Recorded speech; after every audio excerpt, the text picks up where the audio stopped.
आज का है वो है हमारा टेलर एंड मैक्लॉरिन सीरीज। नाम एटलीस्ट आप लोगों ने सुना जरूर होगा, Taylor and Maclaurin series. Taylor Maclaurin series, इससे पहले होमवर्क था उसको निपटा दिया जाए बेटा। ये था वो होमवर्क, आप में से कुछ बच्चों ने कह भी दिया था कि सर हो गया है, कल इसका आंसर लोगों ने बता दिया था ना कुछ लोगों ने। वैसे मैंने होमवर्क दिया था तो पूरा ही अच्छे से करेंगे। क्या सब लोग को क्लैरिटी है कि डज नॉट एग्जिस्ट क्यों आ रहा है आंसर? उसका रीजन क्या है डज नॉट एग्जिस्ट आने के पीछे का, बताइए। अब हम बताते हैं रीजन क्या। सबसे पहले हम जब आपने डायरेक्ट सब्स्टिट्यूशन करा, डायरेक्ट सब्स्टिट्यूशन, तो बेटा डायरेक्ट सब्स्टिट्यूशन से e to the power infinity minus 1 upon e to the power infinity plus 1 something upon 0 infinity, ये आ गया infinity minus 1 upon infinity plus 1 मतलब infinity upon infinity form, infinity upon infinity form, यही तो है। But इसमें लेकिन इसके आगे एक रीजन है, but we can't apply, but we can't apply, we can't apply L'Hospital rule. अब इसमें एल ऑर्बिटल रूल क्यों नहीं लगा सकते बताओ? We can't apply L'Hospital rule because fx is not differentiable at x equals to 0। बेटा ये पता कैसे चला कि x equals to 0 पर ये नॉट डिफरेंशिएबल है? नहीं, आपने कहा LHL is not equal to RHL, punish करने, लेकिन आप LHL RHL से आंसर निकालोगे, ये कैसे पता चला आपको? जब हमारे पास लेस देन या ग्रेटर देन में फंक्शन होता था किसी पॉइंट में, तो हम LHL RHL करते थे। यहाँ तो सीधे सीधे फंक्शन, हम तो सीधे डायरेक्टली x टेंडिंग टू 0 पर एल ऑर्बिटल रूल लगा देते। और आप देखना एल ऑर्बिटल रूल लगा के आंसर आता वो भी दिखाई देगा आपको, है ना। आंसर अगर आप एल ऑर्बिटल रूल से करोगे तो आता वो दिखेगा। डायरेक्ट सब्स्टिट्यूशन के बाद आपने चेक करा, डिफरेंशिएट कर लिया, न्यूमरेटर वाला डिनोमिनेटर वाला। बस तो समस्या यही है कि आखिर हम कैसे समझें इस चीज को फिर। वी कांट अप्लाई क्योंकि ये नॉट डिफरेंशिएबल है बेटा। सिंपल सी बात है, x इक्वल टू 0 पर अगर मैं न्यूमरेटर का डिफरेंशिएशन करूंगा तो इसका डिफरेंशिएशन e की पावर 1/x और 1/x का डिफरेंशिएशन माइनस 1/x स्क्वायर, ये रहा। और डिनोमिनेटर का differentiation e to the power 1/x और प्लस 1/x स्क्वायर, सॉरी ये भी माइनस ही होगा शायद, और ये भी माइनस 1/x स्क्वायर, यही था ना। देखो डिफरेंशिएशन हो गया, ये सब आपस में कट पिट गया। आपको लगेगा कि आंसर 1 आ रहा है, तो बहुत से बच्चे अगर मैं डज नॉट एग्जिस्ट हिंट नहीं करता तो आप 1 आंसर लगा देते इसका। बेटा ये तो 1 आता हुआ दिख रहा है, लेकिन ये लॉजिक ही गलत है, because it is not differentiable at x equal to 0। बेटा ये डिफरेंशिएबल नहीं है क्योंकि यहां देखो डिनोमिनेटर में x आ गया, ये डिनोमिनेटर में x आ गया, ये है उसके रीजन। अच्छा y को 1/x कर लिया आपने, तो उस सिचुएशन में भी बेटा वैसा नहीं, तब ये x टेंडिंग टू इन्फिनिटी हो जाएगा। अगर आपने 1/x को y लिखा है तो ये फिर y टेंडिंग टू इन्फिनिटी हो गया। तो y टेंडिंग टू इन्फिनिटी का फॉर्मूला आपको कहां मालूम है बताइए उस सिचुएशन में? मतलब वो गलत है, आपने दोबारा लगा के आंसर निकाल तो दिया, लेकिन ये तो कह रहा हूं ये तो आप मत करो, 1/x को y ऐसे कर लेते तो भी तो बना रहा है, पर ये लॉजिक ही गलत है, एल ऑर्बिटल रूल नहीं लग पाएगा। तो अब हम इसमें LHL RHL लगा के क्वेश्चन निकालते हैं। अच्छा तो नाउ अब LHL RHL कैसे निकाला जाए बेटा? LHL लिखने का मैं सिंबॉलिक तरीका दिखा रहा हूं। 0 माइनस पर हम LHL निकाल रहे हैं, 0 के लेफ्ट नेबरहुड में। तो 0 माइनस के लिए आप लिखते हो 0 minus h where h is tending to 0। बेटा इस फंक्शन में 0 माइनस h रखना है ना आपको, तो लिमिट, और ये h बहुत छोटा होता है ना, x टेंडिंग टू 0 की बजाय अब ये h टेंडिंग टू 0 हो गया, और replace 0 minus h in the function. तो 1 upon 0 minus h, 0 minus h minus 1 upon e to the power 1 upon 0 plus h और प्लस 1, ये है प्रोसेस। 0 माइनस h रख दो सब जगह। अब डायरेक्ट सब्स्टिट्यूशन करते हैं, h को 0 रख देंगे, तो बेटा ये हो गया e to the power minus infinity minus 1 और e to the power minus infinity plus 1, ऐसा कुछ आ गया। e to the power minus infinity 0 होता है, 0 माइनस 1 0 प्लस 1 सब मिला के माइनस 1। तो ये लेफ्ट हैंड लिमिट आपकी माइनस 1 आती हुई दिखाई दे गई। अब ऐसे ही जरा राइट हैंड लिमिट निकालते हैं। अब इसको आप प्लस h, 0 प्लस h, तो सॉरी 0 प्लस लिखो, फिर उसका मीनिंग होगा 0 प्लस h। तो ये आपने लिख दिया 0 प्लस का मतलब 0 plus h where h is tending to 0। तो बेटा अब ये h टेंडिंग टू 0 हो गया, और रिप्लेस करेंगे e to the power 1 upon 0 plus h minus 1 upon e to the power 1 upon 0 plus h और प्लस 1, 0 प्लस h ऐसे आ गया कुछ। बेटा अब समझ, एक सेकंड मैंने टाइपो एरर कर दी बेटा, यहाँ पे 0 माइनस h ही था, ये टाइपिंग एरर थी, 1 अपॉन 0 माइनस h। ठीक है, अब क्या करें यहाँ पे डायरेक्ट सब्स्टिट्यूशन मत करिए, e की पावर 1/h को कॉमन कर लीजिए, h टेंडिंग टू 0, यहाँ से e की पावर 1/h को कॉमन करेंगे तो 1 minus e to the power 1 upon ये आ जाएगा, और 1 minus e to the power minus 1/h, और ये रहा प्लस। चेक करिए जरा इस चीज को, e to the taking out common e to the power 1/h from denominator as well as from numerator, तो ऐसा कुछ आ गया। अब बेटा इसमें डायरेक्ट सब्स्टिट्यूशन करोगे तो आएगा 1 minus e to the power minus infinity 1 plus e to the power minus infinity 1 minus 0 upon 1 plus 0 1। देखो सेम नहीं आया, कंफर्म हो गया। Since left hand limit is not equal to right hand limit, तो fx sorry, तो limit limit does not exist, लो answer आ गया, लिमिट डज नॉट एग्जिस्ट, ये है उसके पीछे का रीजन। क्लियर भाई? बेटा एक बार मैं रेफरेंस कर लूं कि शायद हमारा वीडियो भी चल जाए। ठीक है, एक बार मैं रेफरेंस कर रहा हूं, तब तक आप और अंडरस्टैंडिंग बना लो क्वेश्चन की। देखो चल गया, अभी घोष को और सूरज कुमार, अभी घोष को मजा ही आ गया, बहुत बढ़िया। तो ध्यान क्या देना था आपको कि एल ऑर्बिटल रूल लग भी पा रहा है कि नहीं, तो फिलहाल तो देखने से पता चल गया था कि एल ऑर्बिटल रूल को लगाना पॉसिबल नहीं हो पा रहा था, just because of the differentiability at x equal to 0। बेटा आप प्रॉपर तरीके से डिफरेंशिएबिलिटी को समझ ही लेते हैं कि डिफरेंशिएबिलिटी का मीनिंग क्या होता है। रफली पहले हम समझा देते हैं चीजों को, और फिर बेटा हम आपको इसके नोट्स जो है अच्छे से दिखा भी देंगे। डिफरेंशिएबिलिटी का मीनिंग जो किताबों में लिखा है वो ये क्या मतलब है उसका देखना। लिमिट कंटिन्यूटी तो आप जान गए, अब मैं जानना चाहता हूँ कि डिफरेंशिएबिलिटी, वैसे बेटा ये बताओ डेरिवेटिव का मीनिंग पता है आप लोगों को? डेरिवेटिव का मीनिंग कहते हैं स्लोप ऑफ टेंजेंट, याद आया? Slope of tangent eight any random point A. छोड़ो, बोलने से काम नहीं चलता, लिखने से काम चलता है। देखो fx इज, ये सिंपल, ये रहा फॉर, यहाँ पे देखना for y equals to fx, dy by dx को कैसे डिनोट किया गया है, या f डैश x को हम कहते हैं कि f डैश a को। बेटा dy by dx हमें चाहिए at x equals to, dy by dx की value at x equals to a पे चाहिए, या फिर कहिए f डैश a पे चाहिए। इसकी वैल्यू कैसे डिफाइन की गई है सर? ये स्लोप के बराबर होता है tan थीटा के इक्वल, और इसको कहते हैं slope of tangent, slope of tangent at x equals to a। x equals to a पर स्लोप ऑफ टेंजेंट को हम लोग f डैश a से डिनोट करते हैं, वो tan theta. Rate of change तो उसका फिजिकल मीनिंग है rate of change, mathematical meaning तो स्लोप ऑफ टेंजेंट ही है। पर किस तरह का स्लोप ऑफ टेंजेंट? यहाँ पे देखो, मान लीजिए ये कोई कर्व है, ये कोई कर्व है, और इस पर बेटा ये टेंजेंट है, ये टेंजेंट है, ये किस पॉइंट पे टेंजेंट ड्रॉ की गई है? ये इस पॉइंट पर। इस पॉइंट पे अगर एक्सिस देखा जाए तो ये ए है, ये वाई एक्सिस, ये ओरिजिन, ये एक्स एक्सिस, हाँ जी ये एक्सिस ये है, और ये वाला पॉइंट आपका अगर पूरा देखा जाए तो ए कॉमा एफ ऑफ ए है ना, एक्सिस और ऑर्डिनेट गिरा। इस पॉइंट पे आपने टेंजेंट ड्रॉ करी है इस कर्व के लिए। कर्व क्या है? y equals to fx। बेटा ये टेंजेंट x एक्सिस की पॉजिटिव डायरेक्शन से कुछ तो बना रही होगी एंगल, ये थीटा एंगल बना रही है। इस थीटा एंगल का tan थीटा अगर आप निकालोगे तो जो tan थीटा की वैल्यू आएगी वही डेरिवेटिव की वैल्यू कहलाती है। तो फिलहाल हमने इसका ज्योमेट्रिकल मीनिंग दिखाया है डेरिवेटिव का, डिफरेंशिएबिलिटी का ना कहो, ये डेरिवेटिव का ज्योमेट्रिकल मीनिंग है।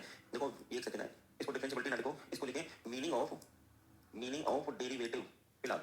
अब लेकिन ये अगर मैं लिखूं मीनिंग ऑफ डेरिवेटिव तो ये गलत है, ये ज्योमेट्रिकल मीनिंग ऑफ डेरिवेटिव है ना कि मीनिंग ऑफ डेरिवेटिव। मतलब ज्योमेट्री के हिसाब से क्या है, जैसे फिजिकली वो रेट ऑफ चेंज है, संपर्क नाश बोल रहे हैं, सही बात है, मैथमेटिकली ज्योमेट्रिकल मीनिंग है। बेटा मैथमेटिकल मीनिंग में तो कुछ होता होगा, ये तो ज्योमेट्रिकल मीनिंग हो गया। आगे देखना एक चीज और लिखते हैं, since x equals to a is any random point, मतलब कोई सा भी पॉइंट जिसको आपने रैंडमली सेलेक्ट कर लिया है, x equals to a is any random point in the domain of fx। बेटा ये कोई रैंडम पॉइंट है डोमेन ऑफ fx पे, तो इन जनरल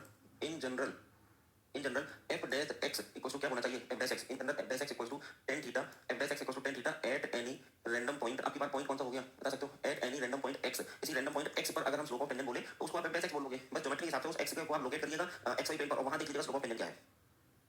ये तो फिक्स पॉइंट कर दिया, उसी को रैंडमली बोले तो एक जनरल फॉर्मूला मिलता है आपको, f dash x divide by x theta के बराबर। बेटा समस्या ये है कि क्या क्वेश्चंस में हमेशा ग्राफ बना करके ही स्लोप ऑफ टेंजेंट निकाला जाता है, नहीं। दूसरी बात, इसका ज्योमेट्रिकल मीनिंग सामने आ गया, फिजिकल मीनिंग संपर्क ने बता दिया। बेटा मैथमेटिकल मीनिंग क्या है, ये है समस्या, हमें इसको मैथमेटिकली जानना है।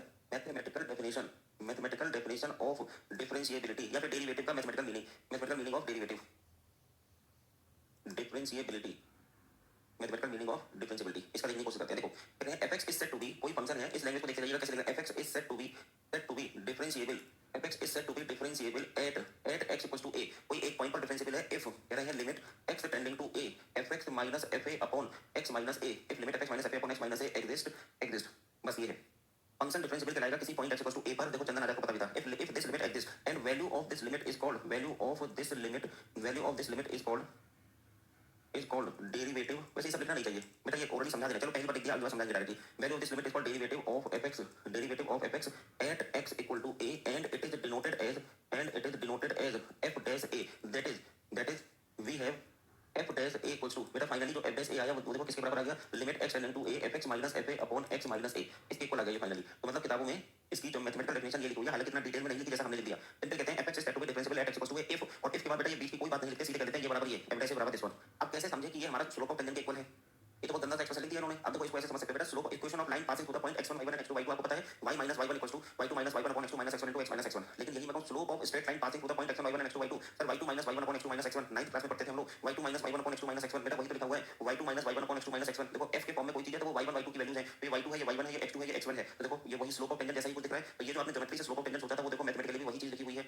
तो मैथमेटिकल डेफिनेशन भी रिपीटेड उसी चीज को कर रही है, लेकिन क्वेश्चन करते समय आप इसे y2 माइनस y1 ये सब नहीं सोचेंगे, ये देखेंगे कि if it is possible to find the value of limit from this expression. बेटा अगर इस एक्सप्रेशन की limit x is approaching towards a निकल पा रही है, सबसे इंपॉर्टेंट बात है एग्जिस्ट, अगर ये लिमिट एग्जिस्ट कर रही है तो हम कह देते हैं our function is differentiable at x equals to a। और अगर आ जाता है कि this limit does not exist तो our function is not differentiable at x equals to a। जिस पॉइंट पे लिमिट निकाल लो उसी पॉइंट पे डेरिवेटिव पता चल जाएगा कि है या नहीं, क्योंकि लिमिट एग्जिस्ट करेगी तो उसकी वैल्यू यूनिक वैल्यू आएगी। अब अगर यूनिक वैल्यू आएगी तो f डैश a की वैल्यू उस बॉक्स से यूनिक आ जाएगी और f डैश a यूनिक ही आना चाहिए, है ना। तो slope of tangent must be unique.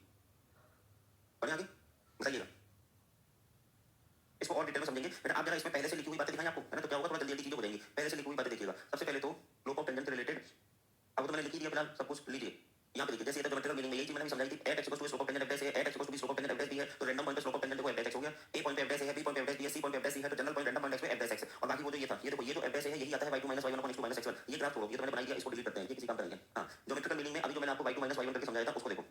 ये देखो यहाँ से दो पॉइंट मैंने लिए, एक पॉइंट लिया a और देखो दूसरा पॉइंट लिया b। ये कर्व है कोई, और से देखिएगा यहाँ पे इसका मीनिंग को अंडरस्टैंडिंग बना दे कि कैसे y2 माइनस y1 है। एक पॉइंट a एक पॉइंट b है, उसके कोऑर्डिनेट x fx है, इसके कोऑर्डिनेट a b है, क्योंकि एक पॉइंट a है दूसरा पॉइंट x है, ठीक है। अब बताओ x is approaching towards a, अगर बेटा x a की तरफ अप्रोच करेगा, अगर इधर अप्रोच करेगा तो x lies in the neighbourhood of a, ऐसा कह सकते हैं। बताओ if x is approaching towards a then we can say that x is approaching towards a। तो बेटा इसको ऐसे लिखते हैं x is approaching towards a, देखो x टेंडिंग टू a करके लिखा हुआ है। फिर वैसे तो अगर हम इस स्ट्रेट लाइन का स्लोप देखें, स्लोप ऑफ स्ट्रेट लाइन, तो बेटा y2 minus y1 upon x2 minus x1 देखो स्लोप ऑफ स्ट्रेट लाइन भी आ गया। अब हम देखते हैं इस स्ट्रेट लाइन का स्लोप और इस टेंजेंट का स्लोप सेम है कि नहीं है, ये देखना है। ये जो डॉटेड लाइन में टेंजेंट बनी हुई है और ये जो स्ट्रेट लाइन बनी हुई है दोनों का स्लोप सेम है कि नहीं है, इसी बात को देखना। देखो एनालिसिस कर रहे हैं इस बात की, तो x lies very very close to x is approaching towards a, ठीक है। तो बेटा जब जो है जब ये वाला x पॉइंट a की तरफ अप्रोच करेगा तो b पॉइंट भी तो धीरे धीरे a की तरफ अप्रोच करने लगेगा। बताइएगा b is approaching towards a, limiting situation x बिल्कुल ही बगल में आ जाएगा, बिल्कुल इतना बगल में कि नेगेटिव से आप डिफरेंस क्रिएट ना कर सको कि a और x अलग अलग हैं। तो बेटा उस पॉइंट पे ये b इसके ऊपर ओवरलैप करता हुआ दिखाई देगा, लॉजिकली सोचो b पॉइंट ओवरलैप। तो बेटा ये straight line is called, sorry ये जो कॉल्ड है स्ट्रेट लाइन है, ये टेंजेंट में कन्वर्ट हो जाएगी, लॉजिकली कन्वर्ट हो जाएगी, आंसर हो जाएगी। तो जो कॉल्ड का स्लोप होगा वही बेटा इस टेंजेंट का स्लोप होगा, या तो ये जो स्ट्रेट लाइन का स्लोप होगा वो टेंजेंट का स्लोप होगा। तो लिखा है slope of tangent in that situation when x is approaching towards a, slope of tangent बराबर स्लोप ऑफ कॉल्ड a भी हो जाएगा। और टेंजेंट का स्लोप आपने कहा a पॉइंट पे टेंजेंट का स्लोप, बेटा इस पॉइंट पर टेंजेंट का स्लोप चाहिए ना आपको, देखो ये है, ये इस पॉइंट पे टेंजेंट का स्लोप चाहिए तो वो f डैश a है, और ये स्ट्रेट लाइन का स्लोप वो तो आपने बता दिया y2 माइनस y1, लेकिन ये कब है, जब x is approaching towards a। तो देखो फार्मूला प्रूफ हो गया कि इस लिमिट की वैल्यू को डेरिवेटिव कहते हैं।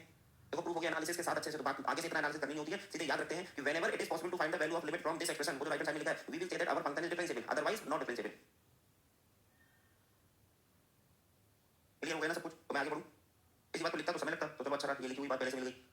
चलो कुछ और देखें उसमें। अब इसमें बेटा एलएसडी आरएसडी ऐसा भी तो कुछ देखना होगा। एलएसडी आरएसडी सब क्या होता है, तो चलो एलएसडी आरएसडी सब दिखाते हैं आपको। देखो प्रॉपर तरीके से वैसे डेफिनेशन ये होनी चाहिए। लेफ्ट जब कोई लिमिट है तो उसकी लेफ्ट लिमिट राइट लिमिट भी तो होगी। अगर लिमिट है तो लेफ्ट लिमिट राइट लिमिट होगी। देखो उसी डेफिनेशन को मैंने फिर से और डिटेल में लिखा हुआ है, देखना जरा। F x is said to be differentiable at x equals to, किताबों में कितना लिखा जाता है और यहाँ कितना लिखा है देखना। ये पहली लाइन लिखी होगी, इसके बाद सीधे बॉक्स बना देते हैं। बुक्स में आप देखेंगे 11 12 की किताबों में, तो इस के बाद बीच की कोई बात नहीं लिखेंगे, सीधे ये बॉक्स बना देंगे। बच्चों को समझ नहीं आता ये हो क्या रहा है। अब बीच की बातें देखो। If it is possible to find the value of limit from this गंदा सा एक्सप्रेशन, हम इसको गंदा सा एक्सप्रेशन बोलते हैं, इतना बड़ा एक्सप्रेशन। अगर हम ना बोलते आपसे कि y2 - y1 = x2 - x1 है, तो आप कहते हैं बड़ी खतरनाक सी डेफिनेशन है। fx - fa upon x - a when x is approaching towards a, तो क्या whenever it is possible to find the value of limit from this expression, तो वो क्या कहते हैं, हाँ, if it is possible and value of this limit is called derivative of fx at x equals to a, it is denoted by f dash a। तो बेटा इस limit की वैल्यू को ही हमने f dash से कहा है, तो दोनों चीजें सेम है, तो इसलिए ये बॉक्स आपका तैयार हो गया। अब मुझे बताओ, अगर कोई लिमिट निकल गया तो उसकी लेफ्ट लिमिट राइट लिमिट भी तो आएगी। तो बेटा इसकी जो लेफ्ट लिमिट होगी वो आपके फंक्शन के लिए लेफ्ट हैंड डेरिवेटिव बोला जाता है, और इसी एक्सप्रेशन की राइट लिमिट को आपके फंक्शन का राइट हैंड डेरिवेटिव बोला जाता है। शॉर्टकट में एलएचडी आरएचडी लिखते हैं, एलएचडी आरएचडी। तो इस एक्सप्रेशन की जो लेफ्ट हैंड लिमिट है दैट इज कॉल्ड एलएचडी। तो कैसे निकाला जाए, तो बेटा लेफ्ट हैंड लिमिट में तो a की जगह a - h रखना है आपको, है ना, a - h। तो बेटा उस तरीके से जब हम a - h रखेंगे तो अभी सिखाया था h टेंडिंग टू 0 होता है, तो इसमें जब मैं a - h रखूंगा तो एलएचडी निकलेगा। देखो a - h रख दिया, और बेटा यहां पे देखो x की जगह a - h रख दिया तो a कट गया, देखो -h बचा और h टेंडिंग टू 0 है। इस एक्सप्रेशन की जब राइट हैंड लिमिट निकालूंगा तो I have to put x = a + h। तो बेटा a + h में देखो h टेंडिंग टू 0, x की जगह a + h, तो ये देखो a + h आ गया, और यहां a + h रखोगे a और a कट गया, खाली +h बचा, देखो ये रहा +h। और जब ये एलएचडी आरएचडी आपस में इक्वल हो जाएंगे, देखो when LHD = RHD then fx is said to be differentiable। लेकिन किस पॉइंट पर at x = a, तो डिटेल तरीके से ये डेफिनेशन आपकी तैयार हो गई। डिफरेंशिएबिलिटी की डेफिनेशन साथ में एलएचडी की, साथ में आरएचडी की। बढ़िया बाकी, तो इसी जगह आपने h के फॉर्म में एलएचडी आरएचडी निकालना सीख लिया। बेटा आगे बढ़ने जा रहा हूं मैं।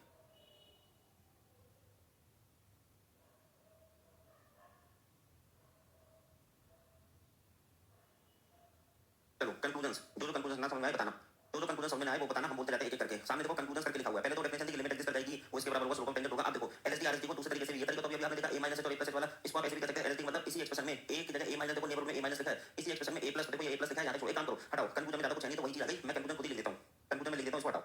कंक्लूजन खुद के लिखेंगे तो ज्यादा सही रहता है। हटाइए यहाँ पर। सबसे पहले तो ये बताइए, क्या हम कह सकते हैं कि continuity is the necessary condition for differentiability? बस इतना यस और नो बताओ। Continuity is the necessary condition for differentiability, ऐसा बोल सकते हैं? अगर कॉन्टिन्यूटी नेसेसरी कंडीशन है तो what is the sufficient condition? बेटा मैं लिख रहा हूं इस बात को। कॉन्टिन्यूटी आप कह रहे हैं नेसेसरी कंडीशन फॉर डिफरेंशिएबिलिटी, तो कॉन्टिन्यूटी है what should be the sufficient condition. यहां पे देखो necessary condition for differentiability, necessary condition for differentiability is continuity की फंक्शन मस्ट बी कंटीन्यूअस। अच्छा, and sufficient condition for differentiability is, sufficient condition क्या होगी ये बताओ? नेसेसरी तो सबको पता है, देखो घूम के दिमाग। नेसेसरी सर पहले तो हमें अपना नेसेसरी और सफिशिएंट कंडीशन का मतलब बताओ। बेटा नेसेसरी और सफिशिएंट कंडीशन का मीनिंग सुन लीजिए, जैसे कि नेसेसरी और सफिशिएंट कंडीशन का मतलब बेटा गेट के थ्रू जॉब पाने की नेसेसरी और सफिशिएंट कंडीशन क्या क्या है? गेट के थ्रू जॉब मिल जाए, इसकी सफिशिएंट और नेसेसरी हम सफिशिएंट कंडीशन बताते हैं। गेट में कोई अच्छी रैंक आ जाए, बहुत अच्छी 1 डिजिट 2 डिजिट रैंक आ जाए तो फिर चांस बन जाते हैं, ठीक है। तो चलो ये तो सफिशिएंट कंडीशन है कि रैंक आ जाए। बेटा नेसेसरी कंडीशन क्या है? गेट के थ्रू जॉब पाने की नेसेसरी कंडीशन। सफिशिएंट मैंने बता दी कि रैंक आ जाए, कोई आपके पास रैंक का वो कार्ड हो, स्कोर कार्ड। नेसेसरी कंडीशन है कि आपके पास बीटेक की डिग्री भी होनी चाहिए।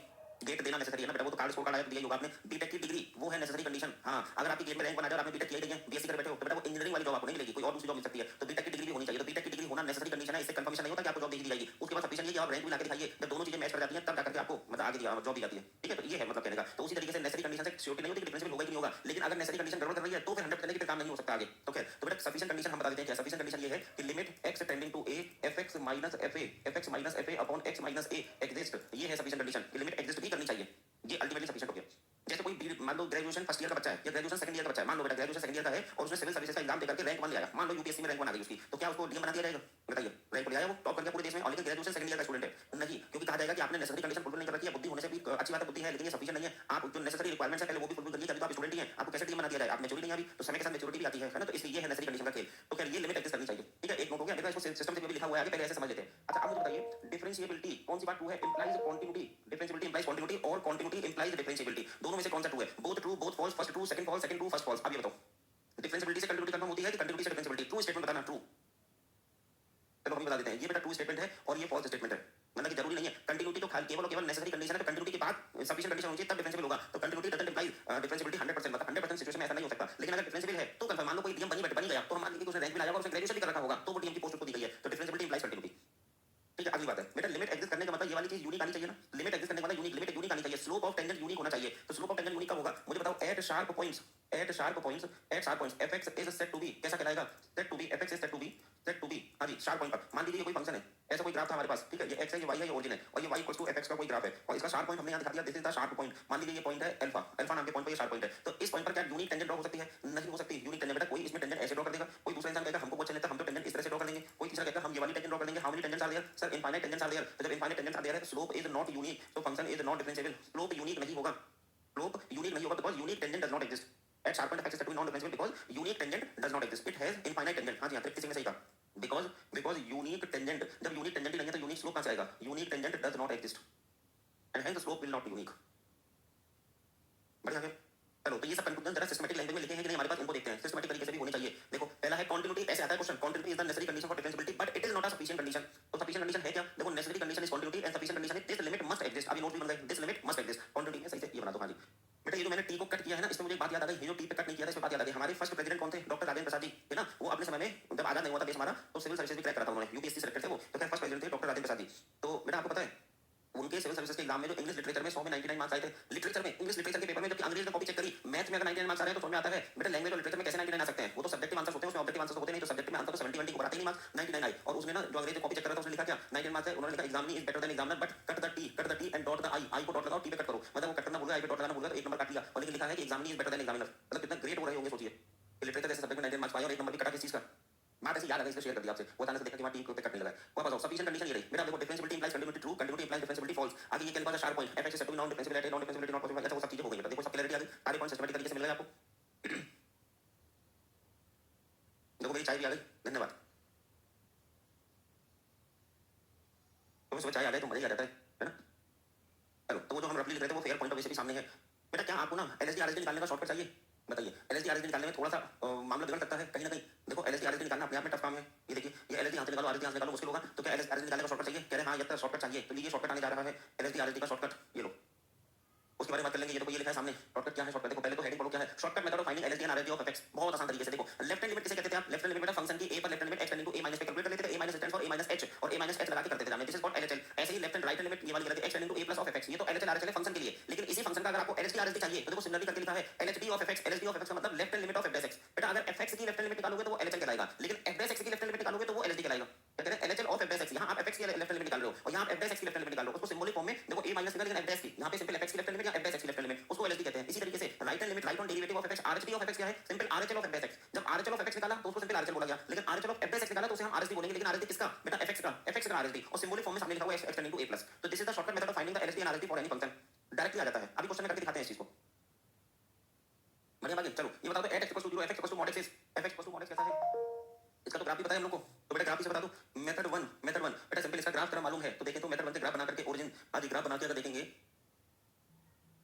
ये रहा बेटा। 0 पर कैसा पॉइंट मिल गया आपको? 0 पर सर 0 पे शार्प पॉइंट है। 0 पे शार्प पॉइंट है तो ये कंटीन्यूअस तो दिख रहा है, continuous but not differentiable, continuous but not differentiable.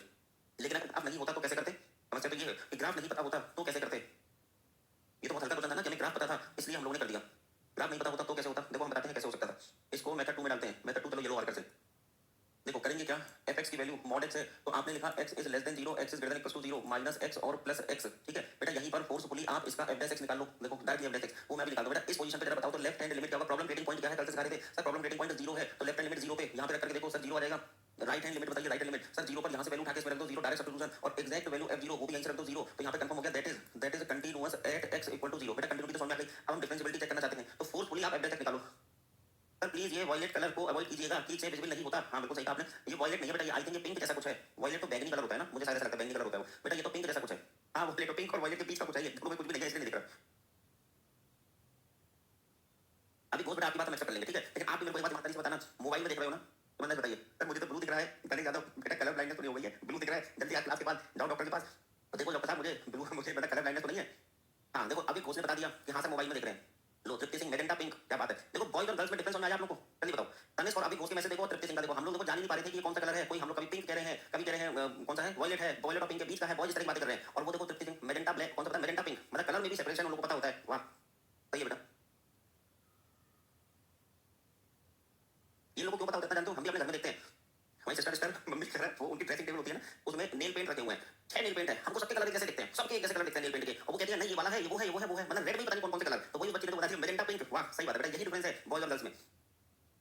चलो हम तो उसकी बात कर रहे थे, वो अभी घोष की बात। हमने पूछा मोबाइल में देख रहे हो, उसने एक्सेप्ट कर लिया। देखो कैसे पता चल गया मोबाइल में देख रहे हैं? बेटा ऐसे पता चल गया कि जब ये कलर ब्लाइंडनेस जैसी फील होने लगे तो समझ लो बच्चा मोबाइल में देख रहा है। क्योंकि अगर आप लैपटॉप पे या कंप्यूटर पे देख रहे होते तो ऐसा फील नहीं आता। मोबाइल बेटा पढ़ाई करने के लिए नहीं है, आपको फैक्ट बता दें। अगर पॉसिबल नहीं है लैपटॉप पे देखना या सिस्टम पे देखना तो अलग बात है, लेकिन कोशिश करिए कि क्लास हमारी बड़ी स्क्रीन पे देखा करिए।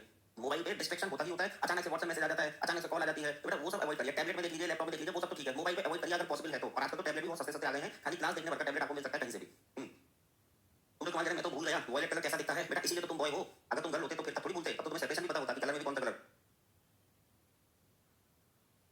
आप कुछ दिन मोबाइल में देख लीजिए कोई बात नहीं, लेकिन अवॉइड करिए सभी बच्चों के लिए टैबलेट वगैरह देख लीजिए। अरे गवर्नमेंट नहीं दिया है, वाह गवर्नमेंट ने लैपटॉप वगैरह दे दिया, ये तो बहुत बढ़िया बात हो गई भाई। वहाँ बताते हैं पढ़ाई पे चलते बेटा, ये डिस्कस हमने एलएसडी आरएसडी। आप बताओ यहाँ एफ की बात क्या की जाए? एफ डायरेक्टली डिफरेंशिएट करेंगे एक्स का डिफरेंशिएशन -1 और ये +1 x less than 0 x greater than 0। अब बताओ लेफ्ट हैंड लिमिट अगर हम उस फंक्शन का एलएचडी निकालना चाहें, वो जो फंक्शन दिया हुआ है, तो LHD बताओ, LHD ओरिजिनल फंक्शन का एलएचडी यहाँ से निकलेगा -1 और राइट हैंड डेरिवेटिव +1, तो यहाँ पे कंफर्म आ गया नॉट डिफरेंशिएबल। बेटा जब सेम ही नहीं आया तो डिफरेंशिएबल थोड़ी है, नॉट डिफरेंशिएबल। बढ़िया बाकी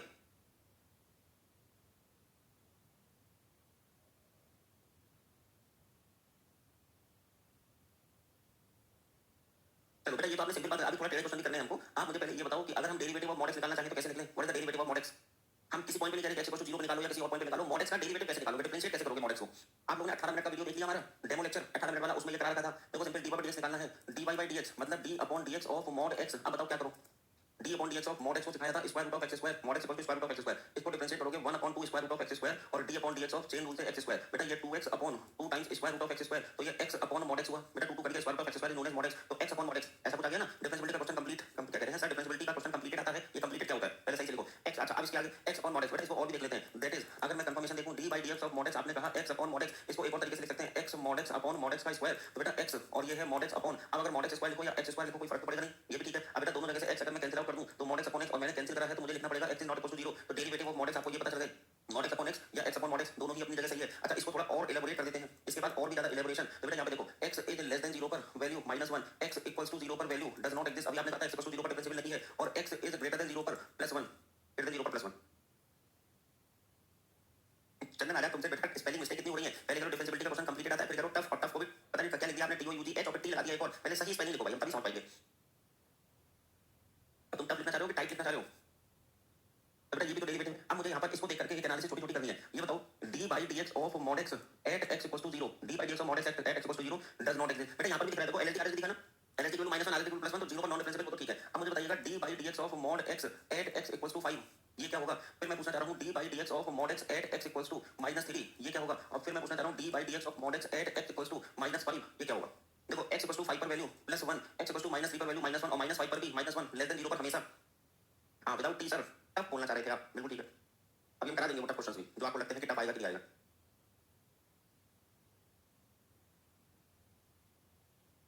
देखा 0 पे डिफरेंशिएबल नहीं है, तो यहाँ पे कंफर्मेशन क्या आ गया? That is fx equals to mod x is differentiable, ये डिफरेंशिएबल है। fx equals to mod x is differentiable everywhere except at x equals to 0। 0 को छोड़ के हर जगह डिफरेंशिएबल है, और वो दिख भी रहा है, उसके डेरिवेटिव की वैल्यू भी निकाल सकते हो।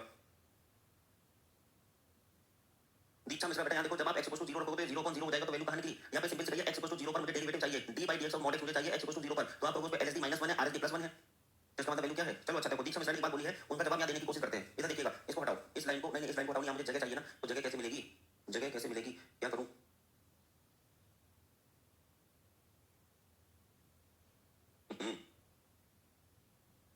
अरे यार ऐसे नहीं होता, अंडू करो इसे, इसको ड्रैग करके नीचे लाया जाता था, और फिर ये छोड़ो, हटाओ, इतनी देर में तो मिटा ही देंगे, इतनी देर में मिटा दूंगा। फिर से देखो, जो दीक्षा मिश्रा पूछना चाह रही है उससे रिलेटेड एक डाउट सभी के मन में बाद में कभी आ सकता है, उस डाउट को दूर कर दिया जाए। बेटा यहाँ पर डज नॉट एग्जिस्ट, इसमें मुझे बताइएगा इस पोर्शन में LHD क्या है सर? -1 और RHD क्या है? +1। चलो इसलिए डज नॉट एग्जिस्ट है। इस केस में मुझे बताइएगा LHD क्या है और RHD क्या है? LHD RHD। ऐसे ही यहाँ पर मुझे LHD और RHD बताइए, LHD RHD। और ऐसे ही लास्ट वाले केस में भी मुझे LHD राइट हैंड डेरिवेटिव और लेफ्ट हैंड डेरिवेटिव। किस पॉइंट पे पूछ रहा हूँ? जो पॉइंट मेंशन है बेटा। अब 5 के राइट नेबरहुड में या लेफ्ट नेबरहुड में बताइए, जब भी x ग्रेटर देन 0 वैल्यू हमेशा +1 है, तो 5.1 पे भी +1 है और 5 मतलब 4.9 पे भी +1 है। 5 के लेफ्ट और राइट नेबरहुड -1 और +1 भी कैसे आया? अब बेटा ये तो बिल्कुल ही गड़बड़ बात हो गई कि -1 +1 कैसे आया? तो हम तो कुछ बड़ी बात कर रहे हैं, आपके लिए -1 +1 कैसे आ गया? इसका मतलब बेटा ना आपने डेमो लेक्चर देखा है, ना आपने पुराने वीडियो देखे हैं, ना कुछ भी नहीं देखा है आपने, तभी आप ये बोलना चाहिए कि -1 +1 कैसे आ गया? अरे जब x लेस देन 0 होगा, हे भगवान कैसे लिखूं इसे मैं? देखो यहाँ पे लिख रहे हैं, जब x लेस देन 0 है तो -x अपॉन x हो गया, जब x ग्रेटर देन 0 है तो +x अपॉन x हो गया। mod x की जगह +x और mod x की जगह -x। अब ये करने के बाद तो +1 आएगा, ये करने के बाद तो -1 आएगा। अब ठीक है, इस वजह से आ गया +1 -1। खैर इसमें बताओ 5.1 पे वैल्यू सर +1 और 4.9 पे वैल्यू +1 बराबर आ गया डिफरेंशिएबल। यहाँ पे बताओ 3 है तो -3 से और आगे वैल्यू -2.9 पे वैल्यू -2.9 पे वैल्यू -1 और बेटा -3.1 पे वैल्यू -1, दोनों जगह -3 का जो नेबरहुड होगा तो वैल्यू सेम है, यहाँ पर भी वैल्यू सेम है, तो मतलब ये 0 के अलावा हर जगह क्या है? डिफरेंशिएबल। ठीक है, तो अब वो कंक्लूजन आपके सामने आना था। That is fx equals to mod x is differentiable everywhere except at x equals to 0। 0 छोड़ के हर जगह डिफरेंशिएबल है। आगे बढ़ते हैं। देखो कभी कभी पूछा जा सकता है, कहते हैं find LHD and RHD of mod x at x equals to 0। बेटा 0 पर LHD RHD पूछ रहे हैं, तो 0 पर LHD RHD क्या होगा? सर 0 पर LHD RHD +1 और मतलब -1 और +1। खैर हम ये वाला नहीं पूछ रहे, ये बेकार है, हम तो कुछ और पूछ रहे हैं। एक क्वेश्चन देते हैं यहीं पर, बताइएगा if y equals to sin mod x then evaluate d/dx then evaluate dy by dx at x equals to 0 and x equals to minus pi by 4. 0 और minus pi by 4 पर आपको आपका dy by dx चाहिए अगर y equals to sin mod x है तो if y equals to sin mod x then evaluate dy by dx 0 पर minus pi by 4 पर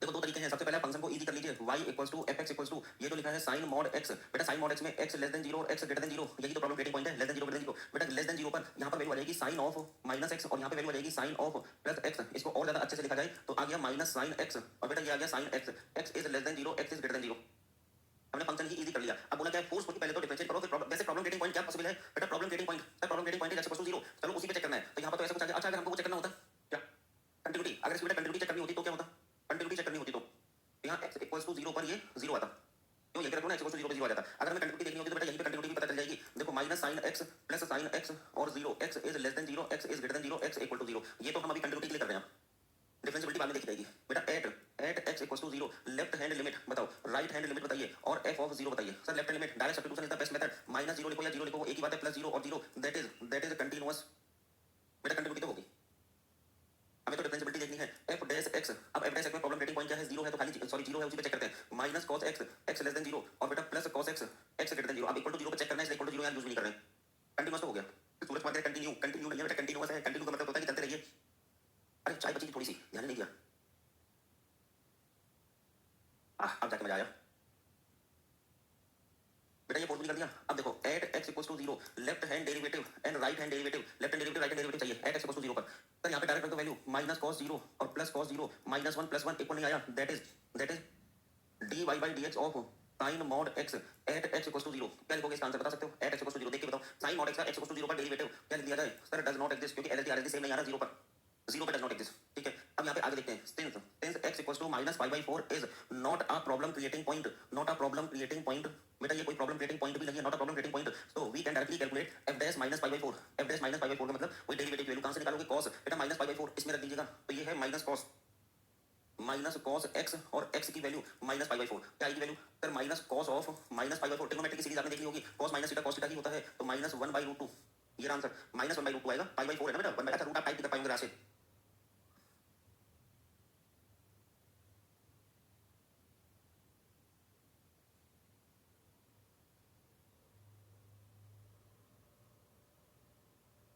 अब हम बिल्कुल फ्रेश क्वेश्चन करने जा रहे हैं ठीक है इन्होंने पहले हमसे पढ़ा था उन्होंने क्वेश्चन देखा हुआ होगा लेकिन अंडरस्टैंडिंग बनाने के लिए किया गया था बेटा थोड़ी सी इसकी एनालिसिस कर लेते हैं इस क्वेश्चन की अभी जो आपने एनालिसिस करी है y equals to sin mod x मैंने आपको इसका ग्राफ बनाना सिखाया था sin mod x का अब दोबारा नहीं बताऊंगा आपको पता है कि sin mod x का ग्राफ कैसे बनता है ऐसे था कोई ये था वो ग्राफ sin mod x का बेटा देख के पता चल रहा है x इक्वल्स टू 0 इसका कैसा पॉइंट है 0 शार्प पॉइंट है तो देखो यहाँ पे लिख रहा है since x equals to 0 is sharp point so f dash 0 does not exist अगर आपको ग्राफ पता होता तो आप सीधे लिख सकते थे कि f डैश 0 तो एग्जिस्ट ही नहीं करेगा देखो ये शार्प पॉइंट है और ये y equal to sin mod x का ग्राफ है अच्छा माइनस pi by 4 कहां आएगा सर माइनस pi by 4 यहाँ पे कहीं माइनस pi by 4 है यहाँ पर तो ये वाला पॉइंट शार्प पॉइंट है कि कैसा पॉइंट है अच्छा देखो since x equals to minus pi by 4 is not a sharp point sharp point नहीं है तो f dash of minus pi by 4 ये एग्जिस्ट करेगा और बेटा इसी को हमने प्रूव करके दिखाया था कि इसकी वैल्यू कितनी आई है minus 1 by root 2 f dash minus pi by 4 बताते हैं हिताची ने भी डाउट पूछा अरे इसमें जीरो वाला से क्यों डिफाइन हुआ भारत बेटा इसलिए हुआ इसके ग्राफ में डिफाइन नहीं हुआ जीरो पे बेटा क्वेश्चन पूछा गया था जीरो पे क्वेश्चन पूछा गया था जब भी मॉड आता है मॉड एक्स आता है तो वो जीरो पे ही अपनी प्रॉब्लम क्रिएट करेगा तो हमने क्रॉस चेक करके देखा कि किस तरह की प्रॉब्लम क्रिएट हो रही है तो पता चला कि जीरो पर कंटिन्यूटी तो दिख रही है लेकिन just because of the sharp nature of the point x equals to 0 it is not differentiable point भारत अब ठीक है मॉड एक्स के अंदर तो जीरो पे प्रॉब्लम क्रिएट होगी ना इसलिए हमने क्रॉस चेक जीरो पे ही किया सबसे पहले और बाकी माइनस pi by 4 पे इसलिए करा क्योंकि क्वेश्चन में पूछा गया था कि माइनस pi by 4 को भी बताना देखो यहाँ पे टेंजेंट का स्लोप यूनिक नहीं होगा यहाँ पे टेंजेंट का स्लोप यूनिक होगा बढ़िया आगे हाँ अब वो कहने की cos x पे क्यों LHD RHD किया देखो बेटा ये तो ज्योमेट्रिकल तरीका है क्वेश्चन को करने का तो ज्योमेट्री में तो सीधे ग्राफ से पता चल जाता है कंटिन्यूटी और डिफरेंशिएबिलिटी ग्राफ से ही उसी से पता चलता है ये फंक्शन का ही ग्राफ बनाया हमने लेकिन जब आपको मैथमेटिकली जानना है क्वेश्चन बेटा यहाँ देखो जब मैथमेटिकली जानना है तो कंटिन्यूटी तो उसी फंक्शन से पता चल जाएगी लेकिन डिफरेंशिएबिलिटी पता चलेगी उसके डेरिवेटिव से हमने क्या करा पूछा कि क्या पूछा गया कि क्या ये फंक्शन डिफरेंशिएबल है मतलब किसी भी पॉइंट पे तो हमने क्या करा पहले फोर्सफुली इसका डिफरेंशिएशन कर दिया और फिर देखा प्रॉब्लम कहां हो रही है इसका फोर्सफुली डिफरेंशिएशन करके रख दिया फिर देखा कहां प्रॉब्लम हो रही है तो देखा x 0 पे प्रॉब्लम हो गई कहते हैं 0 पे नहीं है भाई ये काम जो हमने जबरदस्ती किया है ये 0 पे नहीं हो पाएगा मतलब यहीं से नहीं हो पाएगा तो इसके बारे में आंसर कहते हैं ना किसी के इंसान के बारे में जानना है तो उसके दोस्तों से मिल लो तो दोस्त से मिलकर पता चल जाता है वो इंसान कैसा है या पड़ोसियों से मिल लो तो उसके घर में क्या नेचर है पता चल जाता है तो वही इसके बारे में जानना है डायरेक्ट हमें ग्राफ नहीं पता इसका हम नहीं जान पा रहे तो हमने इसके फोर्सफुली को डिफरेंशिएट करा और वहां पे हमने देखा प्रॉब्लम क्रिएट कहां हो रही है सर 0 पे प्रॉब्लम क्रिएट हो रही है तो फिर इसका मतलब 0 पर ये काम नहीं हो सकता जो हमने जबरदस्ती कर दिया था तो हमने इसके लिए कंक्लूजन दिया कि x 0 पर ये नॉन डिफरेंशिएबल है अब क्या माइनस pi by 4 पर प्रॉब्लम क्रिएट हुई माइनस pi by 4 पर नहीं सर या माइनस pi by 4 पर कोई प्रॉब्लम क्रिएट हो रही इसका मतलब ये फंक्शन माइनस pi by 4 पर डिफरेंशिएबल होगा क्योंकि वहां कोई प्रॉब्लम नहीं हो रही है ओरिजिनल फंक्शन के बारे में पता चलता है डेरिवेटिव करके ये है मैथमेटिकल तरीका और ग्राफ अगर पता है तो कोई टेंशन ही नहीं बढ़िया आगे चलो अब हम प्रॉपर अच्छे क्वेश्चन देते बेटा अब जाने पहचाने क्वेश्चन ले लेंगे अब बढ़िया वाले क्वेश्चन देंगे आपको जैसे कि एक ही क्वेश्चन के अंदर 4 क्वेश्चन इंक्लूड कर दें हां सर ये बात सही रहेगी एक ही क्वेश्चन के अंदर 4 क्वेश्चन इंक्लूड करिए ये लो ये है 4 which of the following function is differentiable at x equal to 0, कहते कौन सा फंक्शन डिफरेंशिएबल होगा एट x इक्वल टू 0 पर इन चारों में से? ऑप्शन लगा देता हूं पोल का। अगर ग्राफ पता है तो अच्छी बात है, वरना बिना ग्राफ के भी हो जाएगा। 2 मिनट का पोल ठीक रहेगा? नहीं ज्यादा है, 2.5 मिनट का पोल लगाया है, हम भी सॉल्व करते रहेंगे। 150 सेकंड का पोल है। हाँ ग्राफ पता था तो बहुत अच्छी बात है। तब तो ये अपने ग्राफ पता नहीं था, ग्राफ हमने बताया था आपको, तब पता चला था कि आप देखोगे हाँ से ग्राफ आपने बताया था तो हमें याद आ गया था, लेकिन बिना ग्राफ के कैसे करना है वो हमने सिखाया आपको। अब इस क्वेश्चन को देखो, which of the following function is differentiable at x equal to 0, x equal to 0 पर कौन सा फंक्शन डिफरेंशिएबल होगा इनमें से? सबसे पहला तो ऑप्शन एलिमिनेशन टेक्निक से मॉडल तो नहीं होगा, हमें मालूम है, क्योंकि जिसका ग्राफ हमें मालूम है उसके बारे में क्यों सोचें बेटा, ये तो नहीं होगा x इक्वल टू 0 पर, है ना, क्योंकि इसका ग्राफ तो गड़बड़ है। अच्छा दूसरा, इसका ग्राफ भी आप बहुत आसानी से बना सकते हो। ऑप्शन ए का तो हमने देखो ग्राफ ही बना के दे दिया कि ये तो गड़बड़ है मामला 0 पर। लोग कहोगे सर ये वाला मैजेंटा पिंक ना बनाओ, अब इतना तो दिख रहा होगा, ये बेटा ये नॉट डिफरेंशिएबल है। अब जरा ऑप्शन डी पे आ जाइए, ऑप्शन डी का ग्राफ जल्दी बना सकते हैं, जिसके बना सकते हैं उसको फटाफट लिख लेंगे। तो बेटा इसका ग्राफ बनाने जा रहे हैं, देखो ऑप्शन डी में लेस देन 0 पर y इक्वल टू 0 है, लेस देन 0 पर तो ये इधर y इक्वल टू 0 तो ये होता है, और बेटा फिर उसके बाद ग्रेटर देन 0 पर y इक्वल टू x है, देखो x लिखा हुआ y इक्वल टू x, तो y इक्वल टू x लाइन कैसी होती है? इस तरह की लाइन होती है। क्या x इक्वल टू 0 पर आपको शार्प पॉइंट आता हुआ दिखाई दिया? x इक्वल टू 0 पर शार्प पॉइंट, हां सर ये भी शार्प पॉइंट है x इक्वल टू 0 पर, तो यहां पर भी क्या हो गया? Not differentiable, not differentiable. ओहो ये वाला कलर तो लेना ही नहीं था, not differentiable at x equal to 0, not differentiable at x equal to 0। बेटा दो ऑप्शन तो ऐसे ही कट गए, देखो ये दोनों ऑप्शन कट गए, बाकी दो ऑप्शंस के बारे में बात करनी है।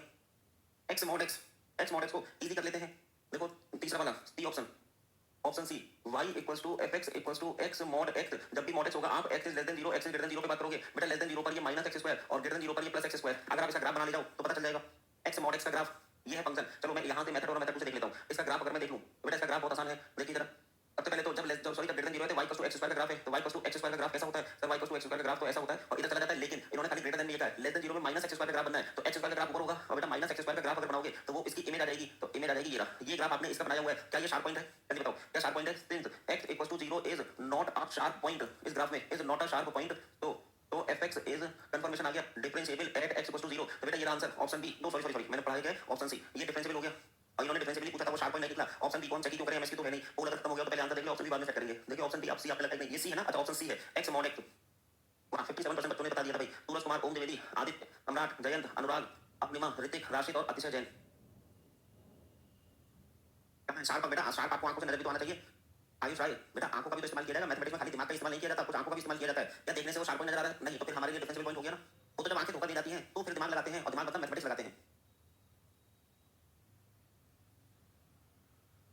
अच्छा सर ये ग्राफ आपने बना दिया, हमको तो ये ग्राफ आता नहीं था, हम कैसे करेंगे? लाओ आपके लिए भी इसका तरीका है, मेथड 2। इस काम को करने का मेथड 2। मान लीजिए आपको तो ये ग्राफ आता नहीं था ये वाला, तो हम इसमें देखो फंक्शन इजी हो चुका है, मैं फोर्सफुली इसमें f डैश x निकालूंगा, और f डैश x में ऊपर वाले का डिफरेंशिएशन -2x और नीचे वाले का 2x। बेटा x is less than 0, x is greater then 0, यही तो है। अब f डैश x का यहां से LHD RHD ऊपर वाले फंक्शन का मिल जाएगा। यहां देखो LHD of fx, LHD of fx बराबर f डैश 0 माइनस इस f डैश x में लेफ्ट हैंड लिमिट निकालो तो वो ओरिजिनल फंक्शन का LHD है। ये आप मुझे बताओ।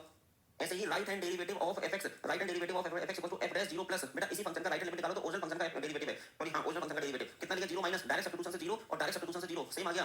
देखो कंफर्म हो गया, LHD बराबर RHD, LHD RHD बराबर हो गया, सो fx बेटा original function fx is differentiable, fx is differentiable at x equal to 0। तो अगर आपको ये ग्राफ नहीं बना पा रहे थे तो बेटा मैथमेटिकली भी आप काम कर सकते हो।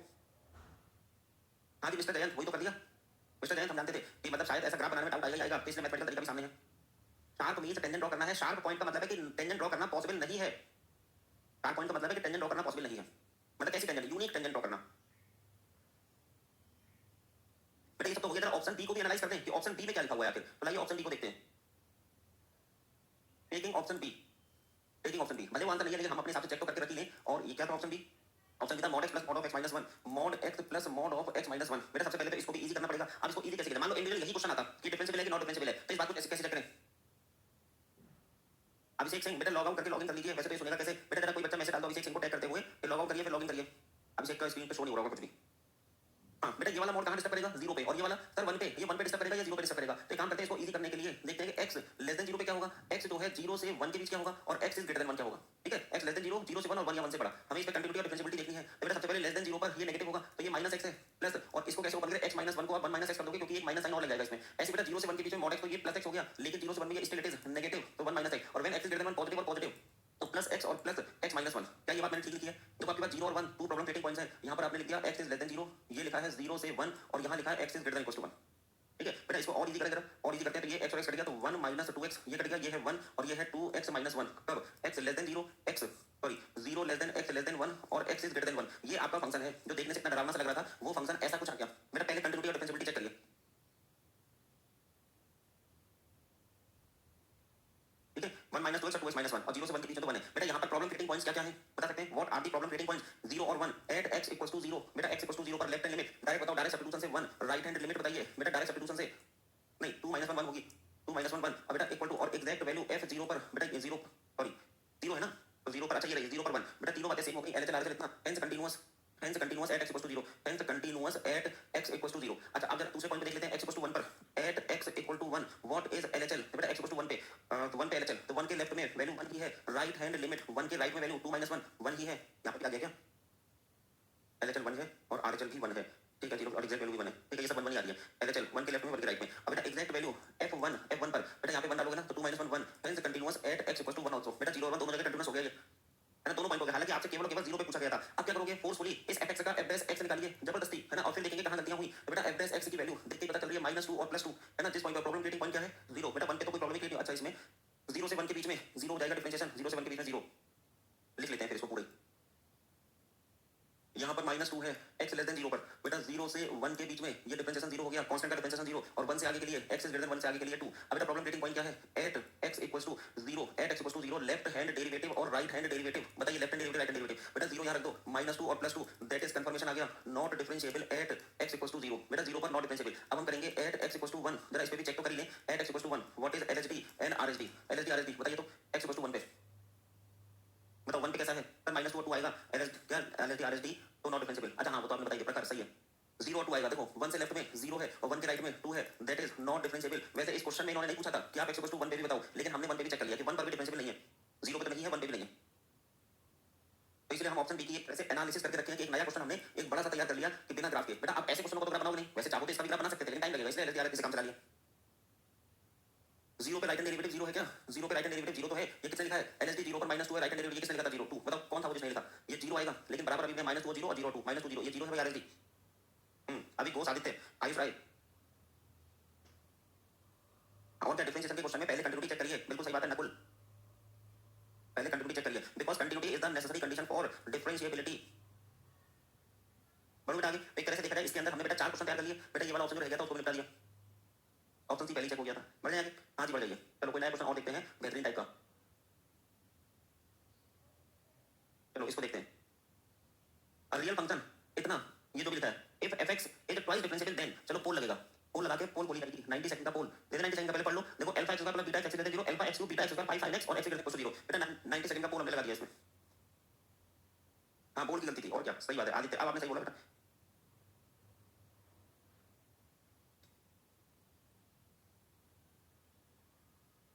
ये फंक्शन ट्वाइस डिफरेंशिएबल होगा तो अल्फा और बीटा बताना है, ट्वाइस डिफरेंशिएबल बोला गया है,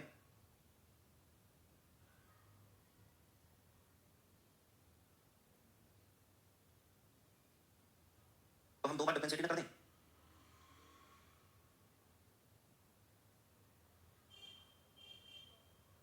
f डैश x बेटा इसका f डैश x फोर्सफुली निकाल रहे हैं, 2 alpha x plus beta, 2 alpha x plus beta और दूसरे में 3 alpha x square plus 2 beta x और plus 5 cos x when x is less than 0 when x is greater then 0, जब differentiate करते हैं। अच्छा और f डबल डैश x 2 बार differentiation किया जा सकता है, क्वेश्चन में बोला गया है, तो 2 अल्फा और इधर डबल डैश में 6 अल्फा x प्लस 2 बीटा और minus 5 sin x when x is less than 0 when x is greater then 0, और आपसे कहा था कि ये डिफरेंशिएबल है, ट्वाइस डिफरेंशिएबल है और सब जगह है ना, ट्वाइस डिफरेंशिएबल बोला गया, इस वाला सब जगह डिफरेंशिएबल है, तो प्रॉब्लम क्रिएटिंग पॉइंट क्या है 0 है, 0 प्रॉब्लम क्रिएटिंग पॉइंट तो आप केवल 0 पे ही चेक करेंगे।